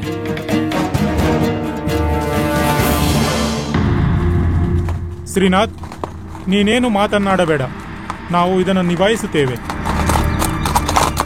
ಏಯ್ ಸೋಮಯ್ಯನವರೇ, ನೀವು ಏನ್ ನಡೀತಾ ಇದೆ ಇಲ್ಲಿ? ಗಡಿಗಳ ರಕ್ಷಣೆ ಇದೇ ರೀತಿ ಮಾಡೋದಾ ನೀವು? ನಿಮ್ಮೆಲ್ಲರ ಶಿರ ದೇಹದಿಂದ ಬೇರೆ ಮಾಡ್ಬಿಡ್ತೀನಿ. ಗೊತ್ತಿಲ್ವಾ ನಿಮ್ಗೆ? ಮಹಾಕಾಳಿಯ ಶೃಂಗಾರದ ಆಭರಣಗಳು ಕಳ್ಳತನವಾಗಿದೆ. ನೀವಿಲ್ಲಿ ವಿಶ್ರಾಂತಿ ಪಡಿತಿದ್ದೀರಾ? ಕ್ಷಮಿಸಿ ಮಹಾಸೇನ, ನಾವು ಜಾಗೃತೆಯಿಂದ ಇರ್ತೀವಿ. ಸರಿ, ರಾಜ್ಯದ ಗಡಿಯನ್ನು ಅಭೇದ್ಯಗೊಳಿಸಿ. ನಮಗೆ ಈಗ ತಾನೇ ಗುಪ್ತ ಸೂಚನೆ ಸಿಕ್ಕಿದೆ. ನಾನು ಅದನ್ನು ದೃಢೀಕರಿಸಿಕೊಂಡು ಬರುತ್ತೇನೆ. ನೀವ್ಯಾರು ನಿಮ್ಮ ಸ್ಥಾನದಿಂದ ಕದಲಬಾರದು. ಅಪ್ಪನೇ, ತಾವು ನಿಶ್ಚಿಂತೆಯಿಂದ ಇರಿ. ಬನ್ನಿ.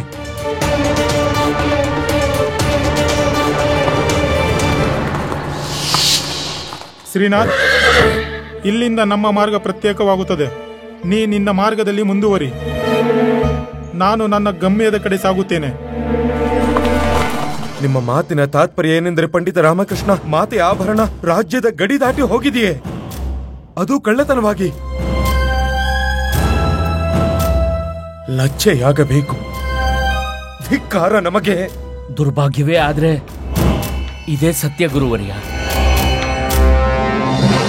ಪಂಡಿತ ರಾಮಕೃಷ್ಣ, ನೀವು ಸ್ಪಷ್ಟಪಡಿಸಿ.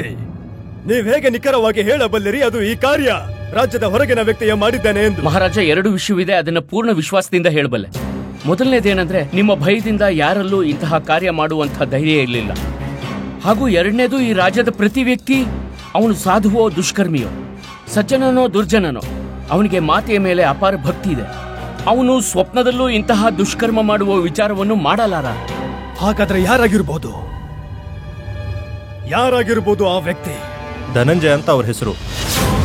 ಈ ಇಡೀ ಜಗತ್ತಿಗೆ ಅವರು ಶ್ರೀಮಂತ ವ್ಯಕ್ತಿ. ದೊಡ್ಡ ದೊಡ್ಡ ರಾಜರು ಮತ್ತು ಸುಲ್ತಾನರು ಅವ್ರ ಮುಂದೆ ತಲೆಬಾಗಿಸುತ್ತಾರೆ. ಆದರೆ ಕೃಷ್ಣದೇವರಾಯ ಒಬ್ಬರನ್ನು ಬಿಟ್ಟು ಎಲ್ರಿಗಿಂತ ವಿಭಿನ್ನ. ಸ್ವರ್ಣದ ಮೌಲ್ಯವನ್ನು ಅವರೇ ನಿರ್ಧರಿಸುತ್ತಾರೆ. ದಕ್ಷಿಣ ಭಾರತದ ಸಂಪೂರ್ಣ ವ್ಯಾಪಾರ ಅವರ ಹಿಡಿತದಲ್ಲಿದೆ. ಅವರೇ ಪೂರ್ಣ ಅರ್ಥವ್ಯವಸ್ಥೆಯ ನಿಯಂತ್ರಕರು. ಯಾವಾಗ ಈ ಆಭರಣಗಳನ್ನ ತೆಗೆದುಕೊಂಡು ಕೊಡುತ್ತೇನೋ ಅತಿ ಪ್ರಸನ್ನರಾಗುತ್ತಾರೆ. ತುಂಬ ಸಮಯದಿಂದ ಈ ಆಭರಣಗಳನ್ನ ಪಡೆಯಬೇಕೆಂಬ ಅಭಿಲಾಷೆ ಅವರಿಗಿತ್ತು. ಪ್ರಣಾಮ. ನನಗೆ ಪೂರ್ಣ ವಿಶ್ವಾಸವಿದೆ ಮಹಾರಾಜ. ಈ ವೇಳೆಗಾಗ್ಲೇ ಮಾತೆಯ ಆಭರಣ ವ್ಯಕ್ತಿಗೆ ತಲುಪಿಬಿಟ್ಟಿರುತ್ತೆ, ಈ ತಂತ್ರವನ್ನು ಹೆಣದ ವ್ಯಕ್ತಿಗೆ.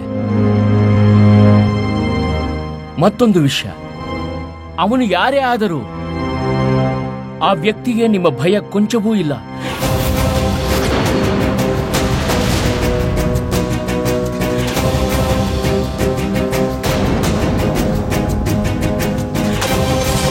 ಅವನು ಮೂರ್ಖನೇ ಆಗಿರ್ಲಿ, ಅತ್ಯಂತ ಶಕ್ತಿಶಾಲಿಯಾಗಿರ್ಲಿ, ಆ ವ್ಯಕ್ತಿ ಕೇವಲ ಚಾಲಾಕಿ ಮಾತ್ರವಲ್ಲ, ಅತ್ಯಂತ ಅಹಂಕಾರಿಯೂ ಹೌದು. ಇಂಥ ದುಸ್ಸಾಹಸ ಕೇವಲ ಅಂತಹ ವ್ಯಕ್ತಿ ಮಾತ್ರ ಮಾಡಬಲ್ಲ ಮಹಾರಾಜ. ಈ ಇಡೀ ವಿಶ್ವವೇ ಅವನ ಮುಂದೆ ತಲೆಬಾಗುವುದೆಂಬ ಗರ್ವವುಳ್ಳವನು. ಅವನ ಹೆಸರೇ ಅವನನ್ನು ಪರಿಚಯ ಮಾಡುತ್ತೆ ಮತ್ತು ತಿಳಿದಿದ್ದಾನೆ ಅವನು ಯಾವುದೇ ರಾಜ್ಯದ ಎಲ್ಲಾ ಗಡಿಗಳನ್ನು ದಾಟಿ ಸಾಧಿಸಬಲ್ಲೆನೆಂದು.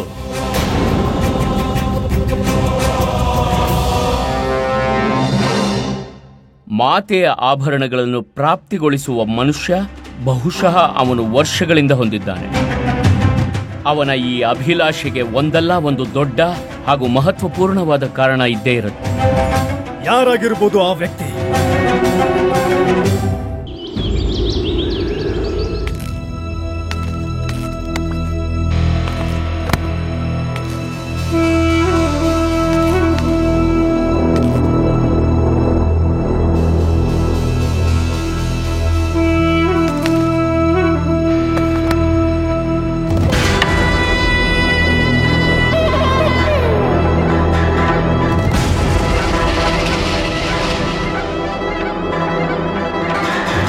ಧನ ಮಾತನಾಡುತ್ತದೆ, ಮತ್ತೆ ನಮ್ಮ ಧನ ಮಾತನಾಡಿದಾಗ ದೊಡ್ಡ ದೊಡ್ಡವರ ಸಿಂಹಾಸನವೇ ಅಲುಗಾಡುತ್ತೆ. ಯುದ್ಧವನ್ನು ಮಾಡದೆ, ಯಾವ ಶಸ್ತ್ರವನ್ನೂ ಬಳಸದೆ ಎಲ್ಲ ರಾಜ ಮಹಾರಾಜರು, ಸುಲ್ತಾನ ಹಾಗೂ ನವಾಬರು ನಮ್ಮ ಮುಂದೆ ತಲೆಬಾಗುತ್ತಾರೆ. ಆದರೆ ಕೇವಲ ಒಂದೇ ಒಂದು ರಾಜ್ಯದ ರಾಜ ನಮಗೆ ತಲೆಬಾಗುವುದಿಲ್ಲ. ಆದರೆ ಆ ದಿನ ಶೀಘ್ರ ಬರುತ್ತದೆ. ಆ ವಿಜಯನಗರದ ಮಹಾರಾಜ ಕೃಷ್ಣದೇವರಾಯ ತನ್ನ ಮಂಡಿಯೂರಿ ನಡೆಯುತ್ತಾ ನಮ್ಮ ದರ್ಬಾರಿಗೆ ಬರುತ್ತಾರೆ. ಮತ್ತೆ ನಮ್ಮನ್ನು ಕ್ಷಮೆ ಕೇಳುತ್ತಾರೆ. ಧನಂಜಯ ಮೊದಲಿಯ ಧನಂಜಯ ಮೊದಲಿಯಾಗಲಿ.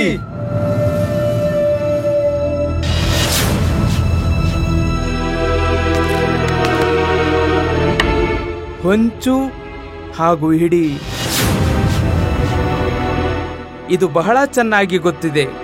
ಈ ಚದುರಂಗದಾಟ ಈಗ ಆಟ ಸಮಾಪ್ತಿ. ಪ್ರಭುಗಳೇ, ಈ ಚದುರಂಗದ ಆಟವನ್ನು ನೀವೊಬ್ಬರೇ ಏಕೆ ಆಡುತ್ತೀರಾ? ಮತ್ಯಾರಿಗೆ ಧೈರ್ಯವಿದೆ ನನ್ನ ಜೊತೆ ಆಟ ಆಡಲು? ಇಡೀ ವಿಶ್ವದಲ್ಲಿ ಈ ಆಟದಲ್ಲಿ ನನಗೆ ಮಣಿಸಬಲ್ಲವನೆಂದರೆ ಅದು ಕೇವಲ ನಾನು. ಯಾಕೆಂದರೆ ದನ ಮಾತನಾಡುತ್ತೆ. ನನಗೆ ಪ್ರಿಯವಾದದ್ದು ಎರಡೇ. ಒಂದು ನನ್ನ ಸಂಪತ್ತು, ಎರಡನೆಯದು ನನ್ನ ಪುತ್ರ. ಧನ ಮಾತನಾಡುತ್ತೆ, ಆದರೆ ಇದು ನನ್ನ ದೌರ್ಭಾಗ್ಯ. ನನ್ನ ಪುತ್ರ ಮಾತನಾಡುವುದಿಲ್ಲ. ಇದು ನನಗೆ ಅತ್ಯಂತ ಕಷ್ಟಕರವಾದ ವಿಚಾರ. ಧನಂಜಯರೇ, ರಾಯಚೂರಿನ ರಾಜ ತಮ್ಮನ್ನು ಭೇಟಿಯಾಗಲು ಉತ್ಸುಕರಾಗಿದ್ದಾರೆ. ಸರಿ.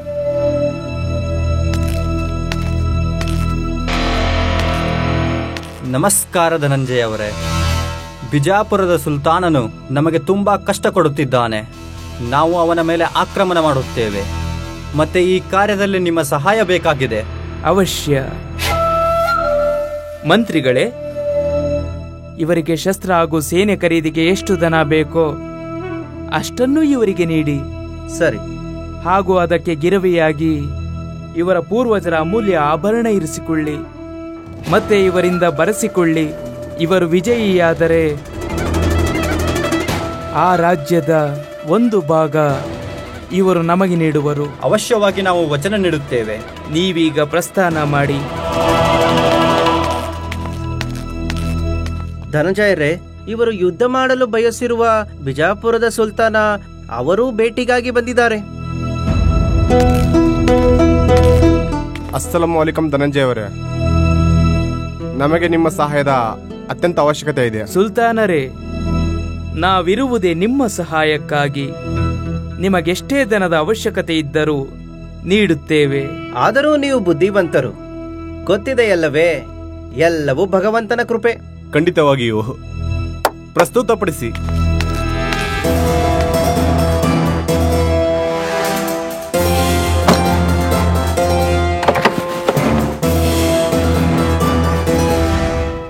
ಇದೆಲ್ಲ ನಮ್ಮ ಸಂಪತ್ತು. ಈ ವಜ್ರ, ಈ ವೈದೂರ್ಯಗಳು, ಈ ಬಂಗಾರದಿಂದ ತುಂಬಿದ ಪೆಟ್ಟಿಗೆ ಕೂಡ. ಇದೆಲ್ಲ ನಿಮ್ಮ ಹತ್ತಿರ ಗಿರುವಿ ಇಡುತ್ತೇವೆ, ಒಪ್ಪಿಕೊಳ್ಳಿ. ಮಂತ್ರಿಗಳೇ, ಮಾನ್ಯ ಸುಲ್ತಾನರೇ, ನಿಮಗಂತೂ ತಿಳಿದೇ ಇದೆ, ನಮ್ಮ ಒಡೆಯ ಧನಂಜಯ ಮೊದಲಿಯಾರ್ ಇವರ ಬಳಿ ಧನಕ್ಕೆ ಯಾವ ಕೊರತೆಯೂ ಇಲ್ಲ. ನಾವು ಬಹಳ ಚೆನ್ನಾಗಿ ತಿಳಿದಿದ್ದೇವೆ ಮಂತ್ರಿಗಳೇ. ಅಲಂದುಲಿಲ್ಲ ಧನಂಜಯ ಅವರೇ, ಈ ಯುದ್ಧದಲ್ಲಿ ಅವನು ಸೋಲುವುದು ಶತಸಿದ್ಧ. ನಾವು ನಿಮಗೆ ಮಾತು ನುಡುತ್ತಿದ್ದೇವೆ. ಅವನನ್ನು ನಾಶ ಮಾಡಿ ಅವನ ರಾಜ್ಯವನ್ನು ವಶಪಡಿಸಿಕೊಂಡು ನಾವು ವಶಪಡಿಸಿಕೊಂಡಿರೋ ರಾಜ್ಯದ ಅರ್ಧ ಭಾಗವನ್ನು ನಿಮಗೆ ಕೃತಜ್ಞತೆ ರೂಪದಲ್ಲಿ ನೀಡುತ್ತೇವೆ. ಅದನ್ನು ಬರೆದಿಟ್ಟುಕೊಳ್ಳಿ. ನಿಮಗೆಷ್ಟು ಧನ ಬೇಕು ಅಷ್ಟು ಸಿಗುತ್ತದೆ. ನೀವು ವಿಜಯ ಸಾಧಿಸಿ, ಅದರಲ್ಲೇ ನಮ್ಮ ಖುಷಿ. ನೀವು ಈ ಕಡೆಯಿಂದ ಪ್ರಸ್ಥಾನಿಸಿ. ಧನ್ಯವಾದಗಳು ಧನಂಜಯ ಅವರೇ. ಅಲ್ಲಾ ಹಾಫೀಸ್. ನೀವೇ ಧನ್ಯರು ಪ್ರಭು. ಇಬ್ಬರಿಗೂ ಹಣ ನೀಡಿದಿರಿ.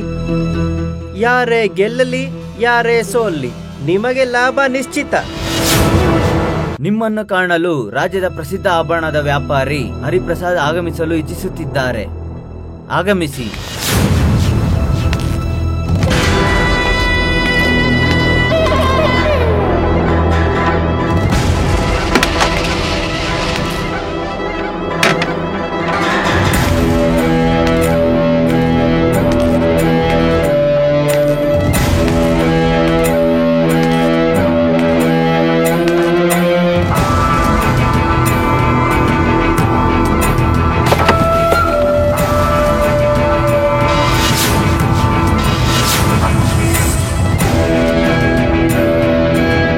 ಈಗ ಕೃಷ್ಣದೇವರಾಯ ನಮ್ಮ ವಶವಾಗುತ್ತಾನೆ. ಅವನಿದಕ್ಕೆ ಬೆಲೆ ತೆರಲೇಬೇಕು. ಅರ್ಥಾತ್ ನೀವು ಇದರ ಬದಲಾಗಿ ಕೃಷ್ಣದೇವರಾಯರವರ ಕಡೆಯಿಂದ ಧನ ಬೇಡುವರೆ? ಮೂರ್ಖ! ಧನವಂತು ನಮ್ಮ ಹತ್ತಿರ ಎಷ್ಟಿದೆ ಎಂದರೆ ನೀವು ಜೀವನ ಪೂರ್ತಿ ಎಣಿಸಿದರೂ ಎಣಿಸಲಾಗುವುದಿಲ್ಲ. ನಮಗೆ ಬೇಕಿರುವುದು ಗೌರವ. ನಮಗೆ ನೀಡದಿರುವ ಗೌರವ ಈಗವನು ನೀಡಲೇಬೇಕು. ಯಾಕಂದ್ರೆ ಧನ ಮಾತನಾಡುತ್ತೆ. ಹಾಗೂ ನಮ್ಮ ಧನ ಮಾತನಾಡಿದಾಗ ದೊಡ್ಡ ದೊಡ್ಡವರ ಸಿಂಹಾಸನ ಅಲುಗಾಡುತ್ತೆ. ಹಾಗಾದ್ರೆ ನಮಗೆ ಮಾತೆಯ ಆಭರಣದ ದರ್ಶನ ಪುನಃ ಪ್ರಾಪ್ತವಾಗದೆ ನಾವೀಗ ನಮ್ಮ ಸಮಸ್ತ ಜೀವನವನ್ನು ಇದೇ ಲಜ್ಜೆ ಹಾಗೂ ಕೀಳಿರಿಮೆಯಿಂದ ಸಾಗಿಸಬೇಕೆ? ಮಾತೆಯ ಆಭರಣಗಳು ನಮ್ಮ ಕಣ್ಣ ಮುಂದೆಯ ಕಳ್ಳತನವಾದಾಗ ನಾವೇನು ಮಾಡಲಾಗಲಿಲ್ಲ.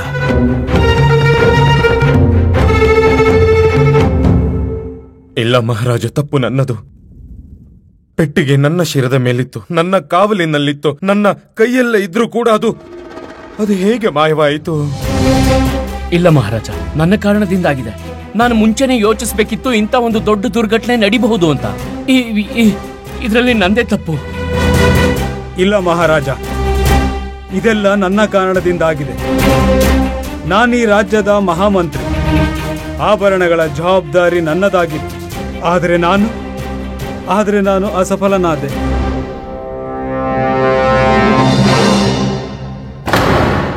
ಇಲ್ಲ, ನಿಮ್ಮದ್ಯಾರದು ತಪ್ಪಿಲ್ಲ. ತಪ್ಪು ನಮ್ಮಿಂದಾಗಿದೆ. ವಿಜಯನಗರ ರಾಜ್ಯದ ಸಾಮ್ರಾಟ ಕೃಷ್ಣದೇವರಾಯನಿಂದ ಲೋಪವಾಗಿದೆ.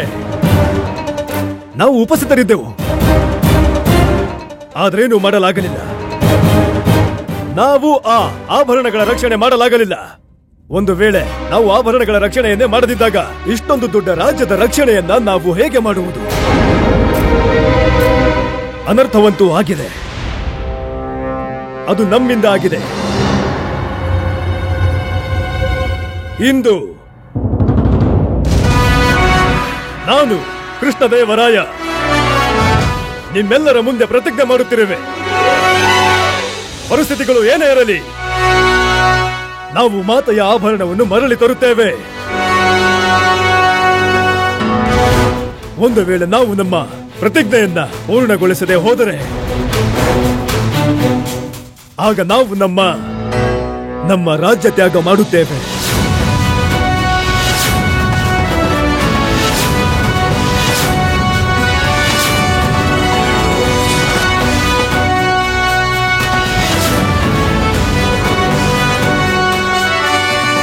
ಎಲ್ಲಿ ಹೋಯ್ತು ಆ ಆಭರಣ? ಆಕಾಶ ಹೊತ್ತೋಯ್ತಾ ಅಥವಾ ಭೂಮಿ ನುಂಗ್ಬಿಡ್ತಾ? ಮಹಾರಾಜ, ನಾವು ಆಭರಣವನ್ನು ಹುಡುಕಲೇಬೇಕು. ಶಾಂತಿ ಗುರುವರಿಯ, ಶಾಂತಿ. ಯಾವ ವ್ಯಕ್ತಿ ಮಾತೆಯ ಆಭರಣವನ್ನು ಕದ್ದಿದ್ದಾನೋ ಅವನು ಸ್ವಯಂ ತನ್ನ ಸುಳುವು ನೀಡ್ತಾನೆ. ನೀವು ವಿಶ್ವಾಸ ಇಡಿ. ಸುಮ್ಮನಿರಿ ಪಂಡಿತ ರಾಮಕೃಷ್ಣ.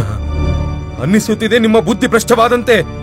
ಇಂತಹ ಸಂಕಟದ ಪರಿಸ್ಥಿತಿಯಲ್ಲೂ ನೀವು ಉಪಹಾಸ್ಯ ಮಾಡುತ್ತಿರುವಿರಾ? ನಾನು ಹಾಸ್ಯ ಮಾಡ್ತಿಲ್ಲ ಗುರುವರಿಯ, ನಾನು ಕೇವಲ ಇದನ್ನು ಹೇಳ್ತಾ ಇದ್ದೇನೆ. ಯಾವ ದುಷ್ಟ ಮಾತೆಯ ಆಭರಣ ಕದ್ದಿದ್ದಾನೋ ಆ ವ್ಯಕ್ತಿ ಸಾಮಾನ್ಯ ಕಳ್ಳ ಅಥವಾ ದರೋಡೆಕೋರನಲ್ಲ. ಅವನು ಧನ ಸಂಪಾದನೆಗಾಗಿ ಈ ಕಾರ್ಯ ಮಾಡಿಲ್ಲ. ಅವನ ಉದ್ದೇಶವೇ ಬೇರೆ ಏನೋ ಇದೆ ಮತ್ತು ಅತ್ಯಂತ ಗಂಭೀರ. ಅವನ ಉದ್ದೇಶ ಅವನ ಅಹಂಕಾರದ ಸಮಾನವೇ ದೊಡ್ಡದಾಗಿದೆ. ಮಹಾರಾಜ, ಯಾರ್ಯಾರು ಈ ಕಾರ್ಯವನ್ನು ಮಾಡಿದ್ದಾರೋ ಅವರು ಅವಶ್ಯವಾಗಿ ಪ್ರದರ್ಶಿಸುತ್ತಾರೆ ಅವರ ಕ್ಷಮತೆ ಏನೆಂದು. ಮಹಾರಾಜ, ನನ್ನ ಪ್ರಕಾರ ನಾವು ಪ್ರತೀಕ್ಷೆ ಮಾಡಬೇಕು. ಅವರು ಸ್ವಯಂ ತಾವೇ ನಮ್ಮ ಮುಂದೆ ಬರುತ್ತಾರೆ. ಮಹಾರಾಜ, ಅವನು ನಮ್ಮ ಗೌರವಕ್ಕೆ ಧಕ್ಕೆ ತಂದಿದ್ದಾನೆ, ನಮ್ಮ ಘನತೆ ಕಸಿದಿದ್ದಾನೆ. ನಾವು ಸುಮ್ಮನೆ ಕೂರಬೇಕೆ? ಪ್ರತೀಕ್ಷೆ ಮಾಡುತ್ತಾ ಮತ್ತೇನು ಮಾಡಬಾರದೆ? ಗುರುವರರ ಕಥನ ಸತ್ಯವಿದೆ. ನಾವೀ ರೀತಿ ಸುಮ್ಮನೆ ಕೈ ಕಟ್ಟಿ ಕುಳಿತುಕೊಳ್ಳಲು ಸಾಧ್ಯವಿಲ್ಲ. ನಮ್ಮ ಗುಪ್ತಚರರನ್ನು 4 ದಿಕ್ಕುಗಳಿಗೆ ಕಳುಹಿಸಿ. ನಮಗೆ ಆ ಆಭರಣ ಬೇಕು. ಅದೇನೇ ಆದರೂ ಕೂಡ ಆ ಆಭರಣವಂತೂ ಪುನಃ ಸಿಗಬೇಕು. ತಮ್ಮ ಆಜ್ಞೆ ಮಹಾರಾಜ.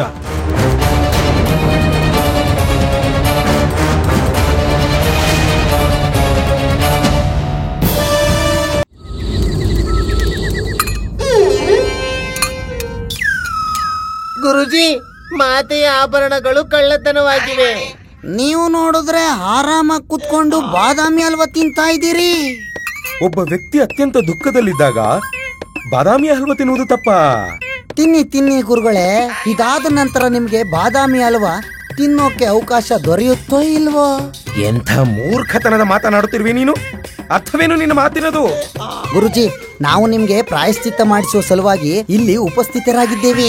ನೀವು ಯಾವ ಕೈಯಿಂದ ಮಾತೆಯ ಆಭರಣಗಳನ್ನು ಹೊತ್ತು ತಂದಿದ್ದೀರೋ ಅದೇ ಕೈಯಿಂದ ಮಾತೆಯ ಆಭರಣಗಳ ಕಳ್ಳತನವಾಗಿದೆ ಗುರುಜಿ.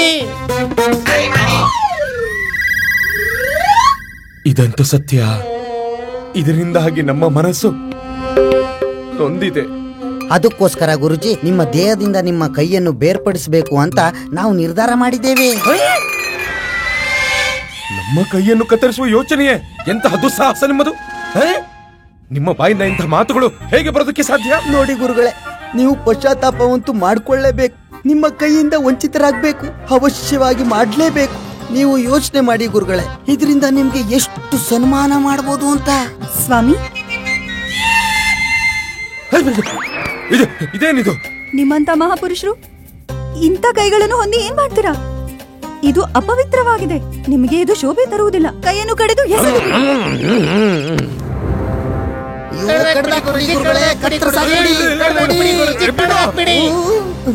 ಇದೆಂತ ಹಠ ನಿಮ್ದು ಗುರುಜಿ.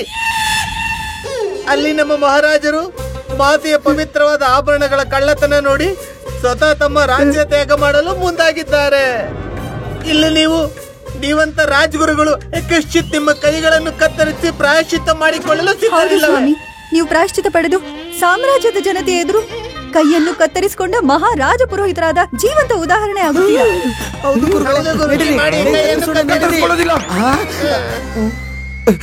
ವರುಣಮಾಲಾ, ನಾನು ಪ್ರಾಯಶ್ಚಿತ ಅಂತ ನಮ್ಮ ಕೈಯನ್ನು ಕತ್ತರಿಸಿ ಮಾತೆ ಆಭರಣಗಳು ಹಿಂತಿರುಗಿ ಬಂತು ಅಂತ ಅನ್ಕೋ. ಆದ್ರೆ ಕೈಯನ್ನು ಕಳ್ಕೊಂಡ ರಾಜ ಪುರೋಹಿತನ ಗತಿ ಏನಾಗಬೇಕು?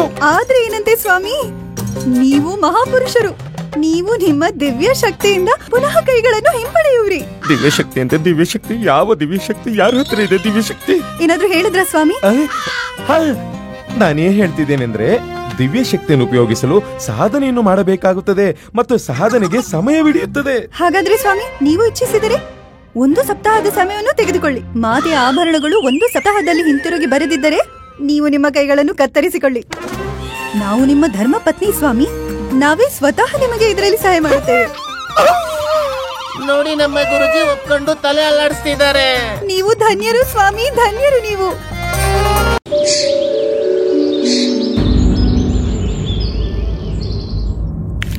ಲಾಮ, ನನ್ ಗೆಲುವಿಗಾಗಿ ಪ್ರಾರ್ಥನೆ ಮಾಡು. ಅಲ್ಲೇ ಆ ಬಲ್ನವನ್ನು ಕಳ್ತನ ಮಾಡಿಲ್ಲ, ನಾವು ಕಲ್ಕೊಬಲ್ತೀನಿ. ತಲತಲನೆ ಎಲ್ದು ದಲ್ಪಾಲಿಗೆ ಕಲ್ಕೊಬಲ್ತೀನಿ.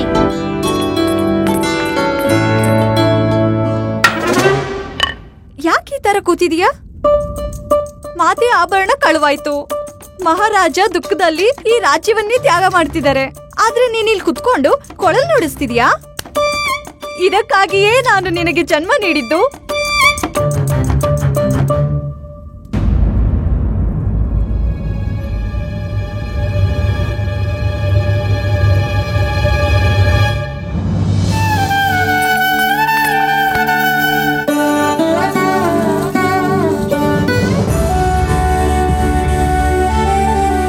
ಅಮ್ಮ, ನಾನು ಬಹಳ ಕಷ್ಟದಲ್ಲಿದ್ದೀನಿ ಅಮ್ಮ.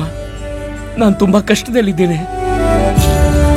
ಮಾತೆಯ ಆಭರಣಗಳ ಕಳ್ತನ ಅಷ್ಟೇ ಅಲ್ಲ, ಮಾತೆಯ ಗೌರವಕ್ಕೆ ಧಕ್ಕೆ ಬಂದಿದೆ. ಮಾತೆಯ ಪ್ರತಿಷ್ಠೆಯ ಪ್ರಶ್ನೆ ಇದು. ನಾನು ಈ ಕಷ್ಟವನ್ನ ಅರ್ಗಿಸ್ಕೊಳ್ಳಲಾಗ್ತಿಲ್ಲ, ಹೇಳ್ಕೊಳ್ಳೋದಕ್ಕೂ ಆಗ್ತಿಲ್ಲ ಅಮ್ಮ. ನಿನ್ ಕಷ್ಟನ ಯಾರಿಗೂ ಹೇಳೋ ಅವಶ್ಯಕತೆ ಇಲ್ಲ. ನೀನ್ ಹೋಗು, ಮಾತೆಯ ಆಭರಣ ಹುಡುಕು. ನೀನ್ ಹೇಳ್ತಿರೋದು ಸರಿ ಅಮ್ಮ. ಬರೀ ದುಃಖಿಸಿ ಏನು ಪ್ರಯೋಜನವಿಲ್ಲ. ಯಾವ ಮಾತೆಯ ಆಶೀರ್ವಾದದಿಂದ ಇಂಥ ಗೌರವವಾದ ಬದುಕನ್ನು ಜೀವಿಸ್ತಿದ್ದೀನೋ, ಯಾವ ಮಾತೆಯ ಕೃಪೆಯಿಂದ ನನ್ನ ಜೀವನಕ್ಕೆ ಒಂದು ಅಸ್ತಿತ್ವವಿದೆಯೋ, ಆ ಮಾತೆಯ ಆಭರಣಗಳನ್ನು ನಾನು ಹಿಂಪಡೆಯದಿದ್ದರೆ ನನ್ನ ಜೀವನ ವ್ಯರ್ಥ. ನನ್ನ ಜೀವನ ವ್ಯರ್ಥ ಅಮ್ಮ.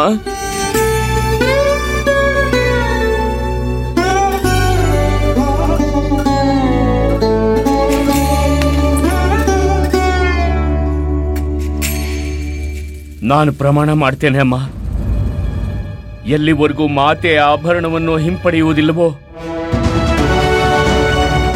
ಮನೆಗೆ ಹಿಂತಿರುಗಿ ಬರುವುದಿಲ್ಲ.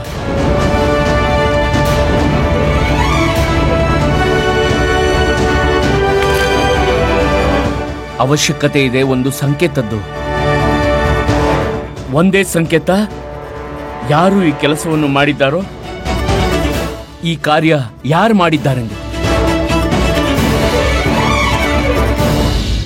ಮಹಾರಾಜ, ಗುಪ್ತಚಾರರಿಂದ ಹಾಗೂ ರಹಸ್ಯ ಮೂಲಗಳಿಂದ ಒಂದು ಸಮಾಚಾರ ದೊರಕಿದೆ. ಪಂಡಿತ ರಾಮಕೃಷ್ಣರು ನಮಗೆ ತಿಳಿಸಿದಂತೆ ಸೋಮಯ್ಯ ತನ್ನ ಸ್ನೇಹಿತನೊಂದಿಗೆ ನಮ್ಮ ರಾಜ್ಯದ ಗಡಿ ದಾಟಿದ್ದಾನೆ. ಆತ ಅಶ್ವದ ಮೇಲೆ ಏನನ್ನೋ ಹೊತ್ತುಕೊಂಡು ಹೋಗುತ್ತಿದ್ದ. ಅದರ ಅರ್ಥ ಪಂಡಿತ ರಾಮಕೃಷ್ಣರ ಅನುಮಾನ ಸರಿಯಾಗಿದೆ. ಸೋಮಯ್ಯನೇ ಮಾತೆಯ ಆಭರಣಗಳನ್ನ ಕಳ್ಳತನ ಮಾಡಿದ್ದಾನೆ ಮತ್ತು ಅದರ ಜೊತೆ ಗಡಿ ದಾಟಿದ್ದಾನೆ. ಅದರ ನಂತರ ಅಲ್ಲಿಂದ ಕಾಣೆಯಾಗಿದ್ದಾನೆ. ಹಾಗಾದರೆ ಪಂಡಿತ ರಾಮಕೃಷ್ಣ, ನಿಮ್ಮ ಅನುಮಾನ ಸರಿಯಾಗಿದೆ.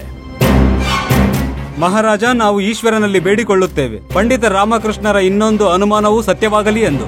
ಆಭರಣಗಳನ್ನ ಕಳ್ಳತನ ಮಾಡಿದವನು ತನ್ನ ಪರಿಚಯ ಮಾಡಿಕೊಳ್ಳಲಿ. ಹಾಗೆ ಆಗುತ್ತದೆ ಮಂತ್ರಿಗಳೇ. ಅವ್ರು ಯಾರೆಂದು ನಮಗೆ ಖಂಡಿತ ತಿಳಿಯುತ್ತದೆ.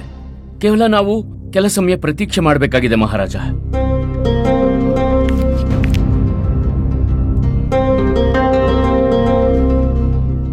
ಮಹಾರಾಜ, ಒಬ್ಬ ಸಂದೇಶವಾಹಕ ಬಂದಿದ್ದಾನೆ. ತಮಗಾಗಿ ಸಂದೇಶ ತಂದಿದ್ದಾನೆ.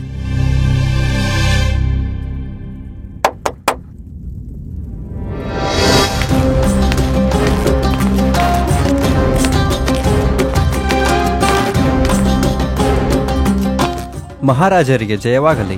ಮಹಾರಾಜ, ನಾನು ಧನಂಜಯ ಮೊದಲಿಯಾರ್ ಅವರ ಆದೇಶದ ಮೇರೆಗೆ ನಿಮಗೆ ಸಂದೇಶ ತಂದಿದ್ದೇನೆ. ಇಂದು ಅತ್ಯಂತ ಶುಭ ದಿನವಾಗಿದೆ. ನಾನು ಧನಂಜಯ. ನನ್ನ ಮುಂದೆ ದೊಡ್ಡ ದೊಡ್ಡ ಸೈನ್ಯದವರು ತಲೆಬಾಗಿ ನಿಲ್ಲುತ್ತಾರೆ.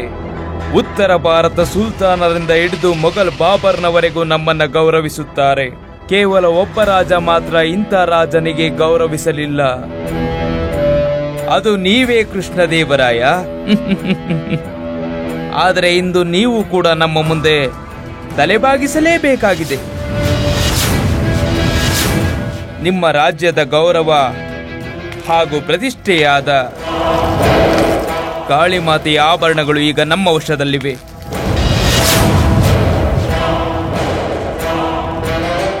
ಈಗ ನಿಮ್ಮ ಗೌರವವನ್ನು ಕೇವಲ ಒಂದು ಷರತ್ತಿನ ಮೇಲೆ ಹಿಂದಿರುಗಿಸಲಾಗುವುದು.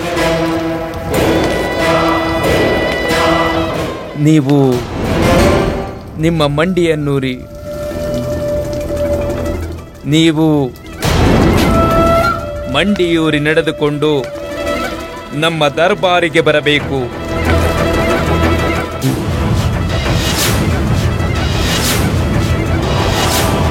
ಹಾಗೂ ನಿಮ್ಮ ರಾಜ್ಯದ ಒಂದು ಪ್ರಾಂತ್ಯವನ್ನ ನಮಗೆ ದಕ್ಷಿಣೆಯಾಗಿ ದಾನ ಮಾಡಬೇಕು. ನಂತರ ನೀವು ಚತುರಂಗದ ಆಟವನ್ನು ಆಡಬೇಕು. ಆಗ ನಾವು ನಿಮಗೆ ಆಭರಣವನ್ನು ಹಿಂದಿರುಗಿಸುತ್ತೇವೆ.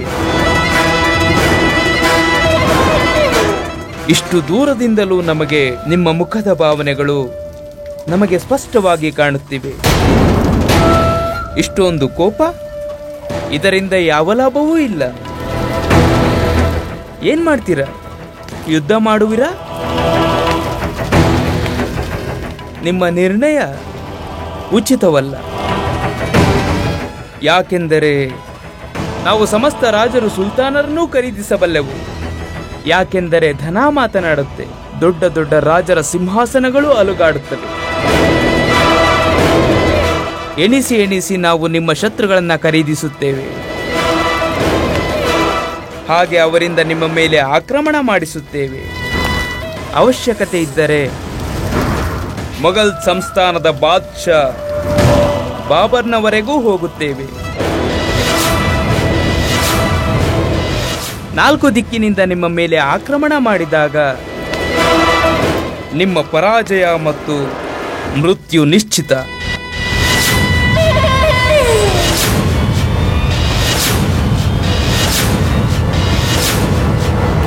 ನಿನ್ನದಿದೆಂತಹ ದುಸ್ಸಾಹಸ! ನಿನ್ನ ಮೃತ್ಯು ನಿಶ್ಚಿತ. ಮಂತ್ರಿವರ್ಯ, ನಿಧಾನಿಸಿ. ಇವನು ಕೇವಲ ದೂತ ಮಾತ್ರ, ಮತ್ತು ಶಾಸ್ತ್ರಗಳ ಅನುಸಾರ ಯಾವುದೇ ದೂತನನ್ನು ವಧೆ ಮಾಡುವುದು ತಪ್ಪಾಗುತ್ತದೆ. ಹಾಗೆ ಇದು ವಿಜಯನಗರ ರಾಜ್ಯದ ಪರಂಪರೆಗೆ ವಿರುದ್ಧವಾಗಿರುತ್ತದೆ.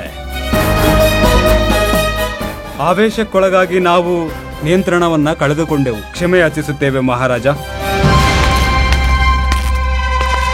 ದೂತ ಮಹಾಶಯರೇ, ನಿಮ್ಮ ರಾಜರಾದ ಧನಂಜಯ ಮೊದಲಿಯಾರ್ ಅವರು ನಮ್ಮೊಂದಿಗೆ ಶತ್ರುತ್ವ ಬೆಳೆಸುವ ನಿರ್ಧಾರ ಮಾಡಿದ್ದಾರೆಂದರೆ ಶತ್ರುತ್ವ ನಮಗೂ ಸಂಪೂರ್ಣ ಸ್ವೀಕಾರವಿದೆ.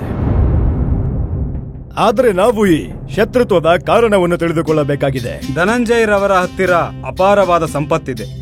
ಅವರೆಂತಹ ಶಕ್ತಿಶಾಲಿ ಎಂದರೆ ಎಲ್ಲರೂ ಅವರೆದುರು ತಲೆಬಾಗಿಸುತ್ತಾರೆ.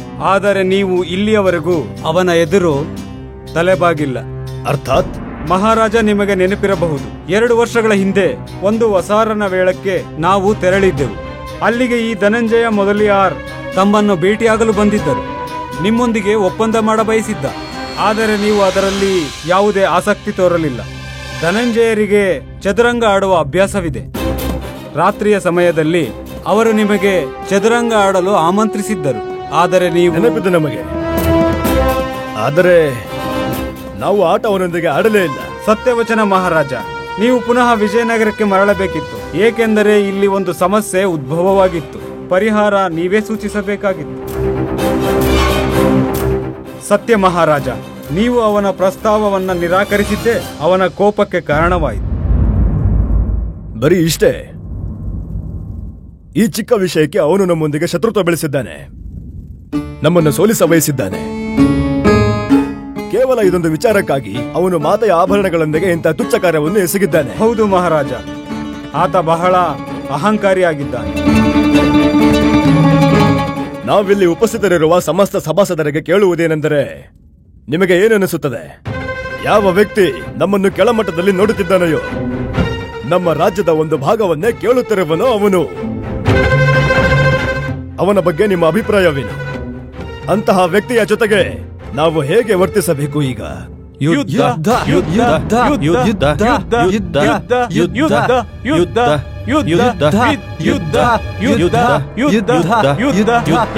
ಅಂತಹ ವ್ಯಕ್ತಿಯ ಜೊತೆಗೆ ನಾವು ಏನು ಮಾಡಬೇಕು?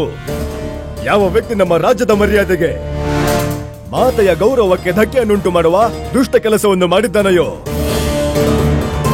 ನಮಗೆ ಅಪಹಾಸ್ಯ ಮಾಡಿದ್ದಾನೆಯೋ, ಅಂತಹ ವ್ಯಕ್ತಿಯ ಜೊತೆಗೆ ನಾವು ಏನು ಮಾಡಬೇಕು? ಯಾವ ವ್ಯಕ್ತಿ ಸ್ವಯಂ ತಪ್ಪು ಮಾಡಿ ನಮ್ಮನ್ನೇ ದೋಷಿ ಎಂದು ಹೇಳುವ ತುಚ್ಛ ತಪ್ಪು ಮಾಡುವಂತಹ ವ್ಯಕ್ತಿಗೆ ಏನು ಮಾಡಬೇಕು ನಾವು?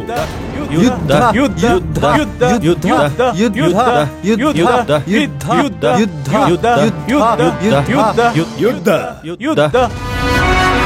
ಕೇಳಿಸಿಕೊಂಡರಾ ನೀವು? ನಾವು ಮತ್ತು ನಮ್ಮ ಪ್ರಜೆಗಳು ಏನನ್ನು ಬಯಸುತ್ತಿದ್ದೇವೆಂದು ನೀವು ಹೊರಡಿ, ಹೋಗಿ ಹೇಳಿ ನಿಮ್ಮ ಧನಂಜಯ ಮೊದಲಿಯಾರರಿಗೆ ನಾವು ಬರುತ್ತಿದ್ದೇವೆ. ಹೋಗಿ ಅವನಿಗೆ ಎಂತಹ ದಂಡನೆ ನೀಡುತ್ತೇವೆಂದರೆ ಮುಂಬರುವ ಪೀಳಿಗೆಯವರು ನೆನಪಿನಲ್ಲಿಟ್ಟುಕೊಳ್ಳಬೇಕು. ಸರ್ವಪ್ರಥಮವಾಗಿ ನಾವು ಮಾತೆಯ ಆಭೂಷಣಗಳನ್ನು ಹಿಂಪಡೆಯುತ್ತೇವೆ. ಅದರ ನಂತರ ನಾವು ನಿಮ್ಮ ಧನಂಜಯ ಮೊದಲಿಯಾರ್ ಅವರ ರಕ್ತದಿಂದ ಮಾತೆಯ ಅಭಿಷೇಕವನ್ನು ಮಾಡುತ್ತೇವೆ. ಮಹಾರಾಜ ಕೃಷ್ಣದೇವರಾಯರಿಗೆ ಮಹಾರಾಜ ಕೃಷ್ಣದೇವರಾಯರಿಗೆ ಮಹಾರಾಜ ಕೃಷ್ಣದೇವರಾಯರಿಗೆ ಮಹಾರಾಜ ಕೃಷ್ಣದೇವರಾಯರಿಗೆ.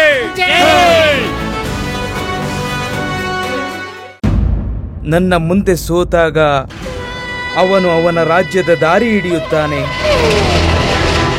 ನನಗನಿಸುತ್ತಿದೆ ಕೃಷ್ಣದೇವರಾಯ ಮೂರ್ಖನೆಂದು. ನನಗೆ ಮೊದಲೇ ತಿಳಿದಿದ್ದು ಆತ ಹೀಗೆ ಮಾಡುತ್ತಾನೆಂದು.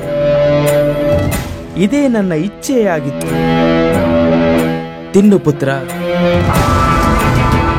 ಮಂತ್ರಿಗಳೇ, ಒಂದು ಸಂದೇಶ ಕಳಿಸಿ. ಎಲ್ಲ ರಾಜ ಮತ್ತು ಸುಲ್ತಾನರಿಗೆ ಪ್ರತಿ ಸಂದೇಶದ ಜೊತೆಗೆ ಉಡುಗೊರೆಯ ರೂಪದಲ್ಲಿ 10,000 ಚಿನ್ನದ ನಾಣ್ಯಗಳನ್ನು ಕಳುಹಿಸಿ. ಹಾಗೆ ಅವರೆಲ್ಲರಿಗೂ ಹೇಳಿ ಕೃಷ್ಣದೇವರಾಯನ ವಿರುದ್ಧ ಯುದ್ಧ ಮಾಡಲು ಸಿದ್ಧರಾಗುವಂತೆ. ಏನ್ ಹೇಳ್ತಿದ್ದೀರಾ ಪ್ರಭುಗಳೇ? ಮೊಘಲ್ ಸಂಸ್ಥಾನದ ಬಾಬರ್ಗೂ ಸಂದೇಶ ಕಳಿಸಬೇಕಾ? ನಿಮಗಂತೂ ಧನ ಮಾತನಾಡುತ್ತೆ. ಅವರ ಅವಶ್ಯಕತೆ ಕಾಣುವುದಿಲ್ಲ. ಕಂಡರೆ ನಾವು ಸ್ವತಃ ನಾವೇ ಹೋಗುತ್ತೇವೆ ಕರೆಯಲು. ಅದಕ್ಕಾಗಿ ನಾವು ಎಷ್ಟೇ ವೆಚ್ಚವನ್ನು ಭರಿಸಲು ಸಿದ್ಧರಿದ್ದೇವೆ. ಆದರೆ ಅದರ ಅವಶ್ಯಕತೆ ಬರುವುದಿಲ್ಲ. ಅದಕ್ಕೂ ಮುಂಚೆನೇ ನಾವು ವಿಜಯನಗರ ಸಾಮ್ರಾಜ್ಯವನ್ನು ವಶಪಡಿಸಿಕೊಂಡಿರುತ್ತೇವೆ. ಪ್ರಭುಗಳೇ, ಇದನ್ನೇ ಹೇಳೋದು. ದ್ವೇಷವೂ ನನ್ನದೇ, ಸ್ವಾರ್ಥವೂ ನನ್ನದೇ. ನೀವಂತೂ ಮಹಾನರು, ನೀವು ಬುದ್ಧಿವಂತರು. ಎಲ್ಲ ಭಗವಂತನ ಕೃಪೆ. ಕೃಷ್ಣದೇವರಾಯ ಯುದ್ಧ ಮಾಡಿದರೆ ಪರಾಜಯಗೊಳ್ಳುವನು. ಮತ್ತೆ ಮಾಡದಿದ್ದರೆ ಮತ್ತೆ ಮಾತೆಯ ಆಭರಣಗಳನ್ನು ತೆಗೆದುಕೊಳ್ಳಲು ಅವನು ಇಲ್ಲಿಗೆ ಬರಲೇಬೇಕು ಮತ್ತು ನಮ್ಮ ಆಧೀನದಲ್ಲಾಗುತ್ತಾನೆ. ಈ ದಿನದ ಪ್ರತೀಕ್ಷೆ ಮಾಡುತ್ತಿದ್ದೇವೆ.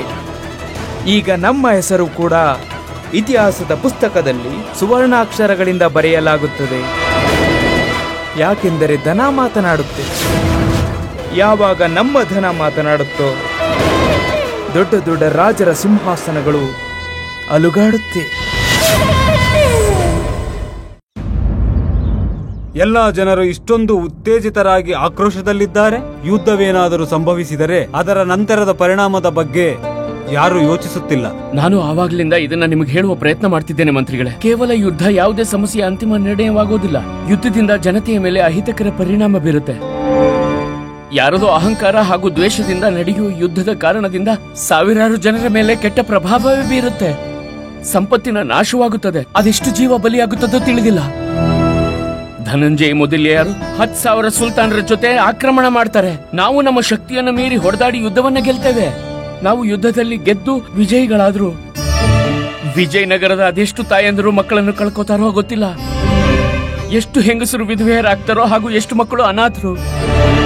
ನೀವೇ ಹೇಳಿ ಮಂತ್ರಿಗಳೇ, ಮಾತೆ ತನ್ನ ಆಭರಣಗಳನ್ನು ಹಿಂಪಡೆದು ಪ್ರಸನ್ನಳಾಗ್ತಾಳ? ಮಕ್ಕಳ ರಕ್ತದಿಂದ ರಂಜಿತವಾದದ್ದು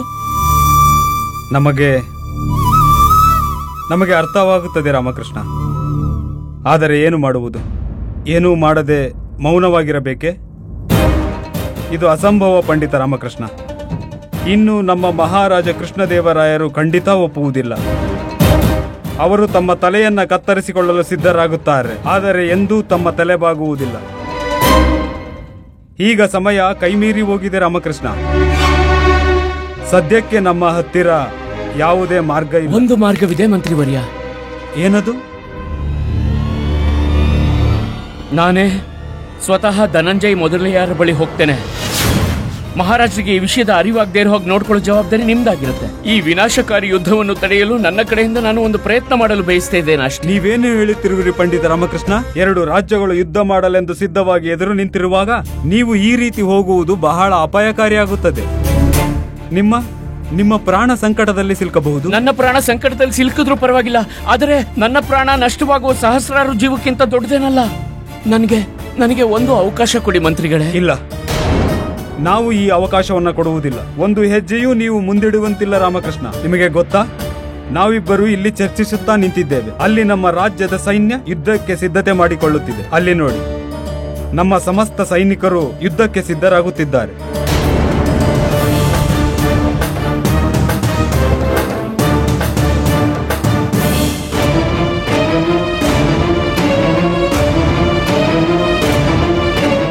ಈಗ ಈ ಪರಿಸ್ಥಿತಿಯಂತೂ ನಮ್ಮ ಕೈಮೀರಿ ಹೋಗಿದೆ ಪಂಡಿತ ರಾಮಕೃಷ್ಣ. ಎಲ್ಲ ತಮ್ಮ ತಯಾರಿಗಳಲ್ಲಿ ತೊಡಗಿದ್ದಾರೆ ಮಂತ್ರಿವರ್ಯ. ನನಗೂ ಸಹ ಅವರನ್ನು ಭೇಟಿ ಮಾಡುವ ಅವಕಾಶ ಸಿಗ್ಬೇಕಲ್ವೇ? ಪಂಡಿತ ರಾಮಕೃಷ್ಣ, ನಾವು ಯಾವಾಗಲೂ ನಿಮ್ಮ ಒಳಿತನ್ನೇ ಬಯಸಿದ್ದೇವೆ. ಎಲ್ಲ ಕೆಲಸಗಳನ್ನ ನಿಮ್ಮ ರೀತಿಯಲ್ಲೇ ಮಾಡಲು ಅನುಮತಿ ಕೊಟ್ಟಿದ್ದೆವು. ಆದರೆ ಈ ಬಾರಿ ಸಾಧ್ಯವಿಲ್ಲ. ನೆನಪಿರಲಿ, ಇದು ಯುದ್ಧದ ಪ್ರಸಂಗ, ವಿದೂಷಕ ಮತ್ತು ಸಲಹೆಗಾರನದ್ದಲ್ಲ. ನೀವು ನಿಮ್ಮ ಸೀಮೆಯನ್ನು ಅರಿತುಕೊಂಡರೆ ಒಳ್ಳೆಯದು. ಇದರಲ್ಲಿ ನಿಮ್ಮದು ಯಾವುದೇ ಪಾತ್ರವಿಲ್ಲ. ಇದು ಯುದ್ಧ.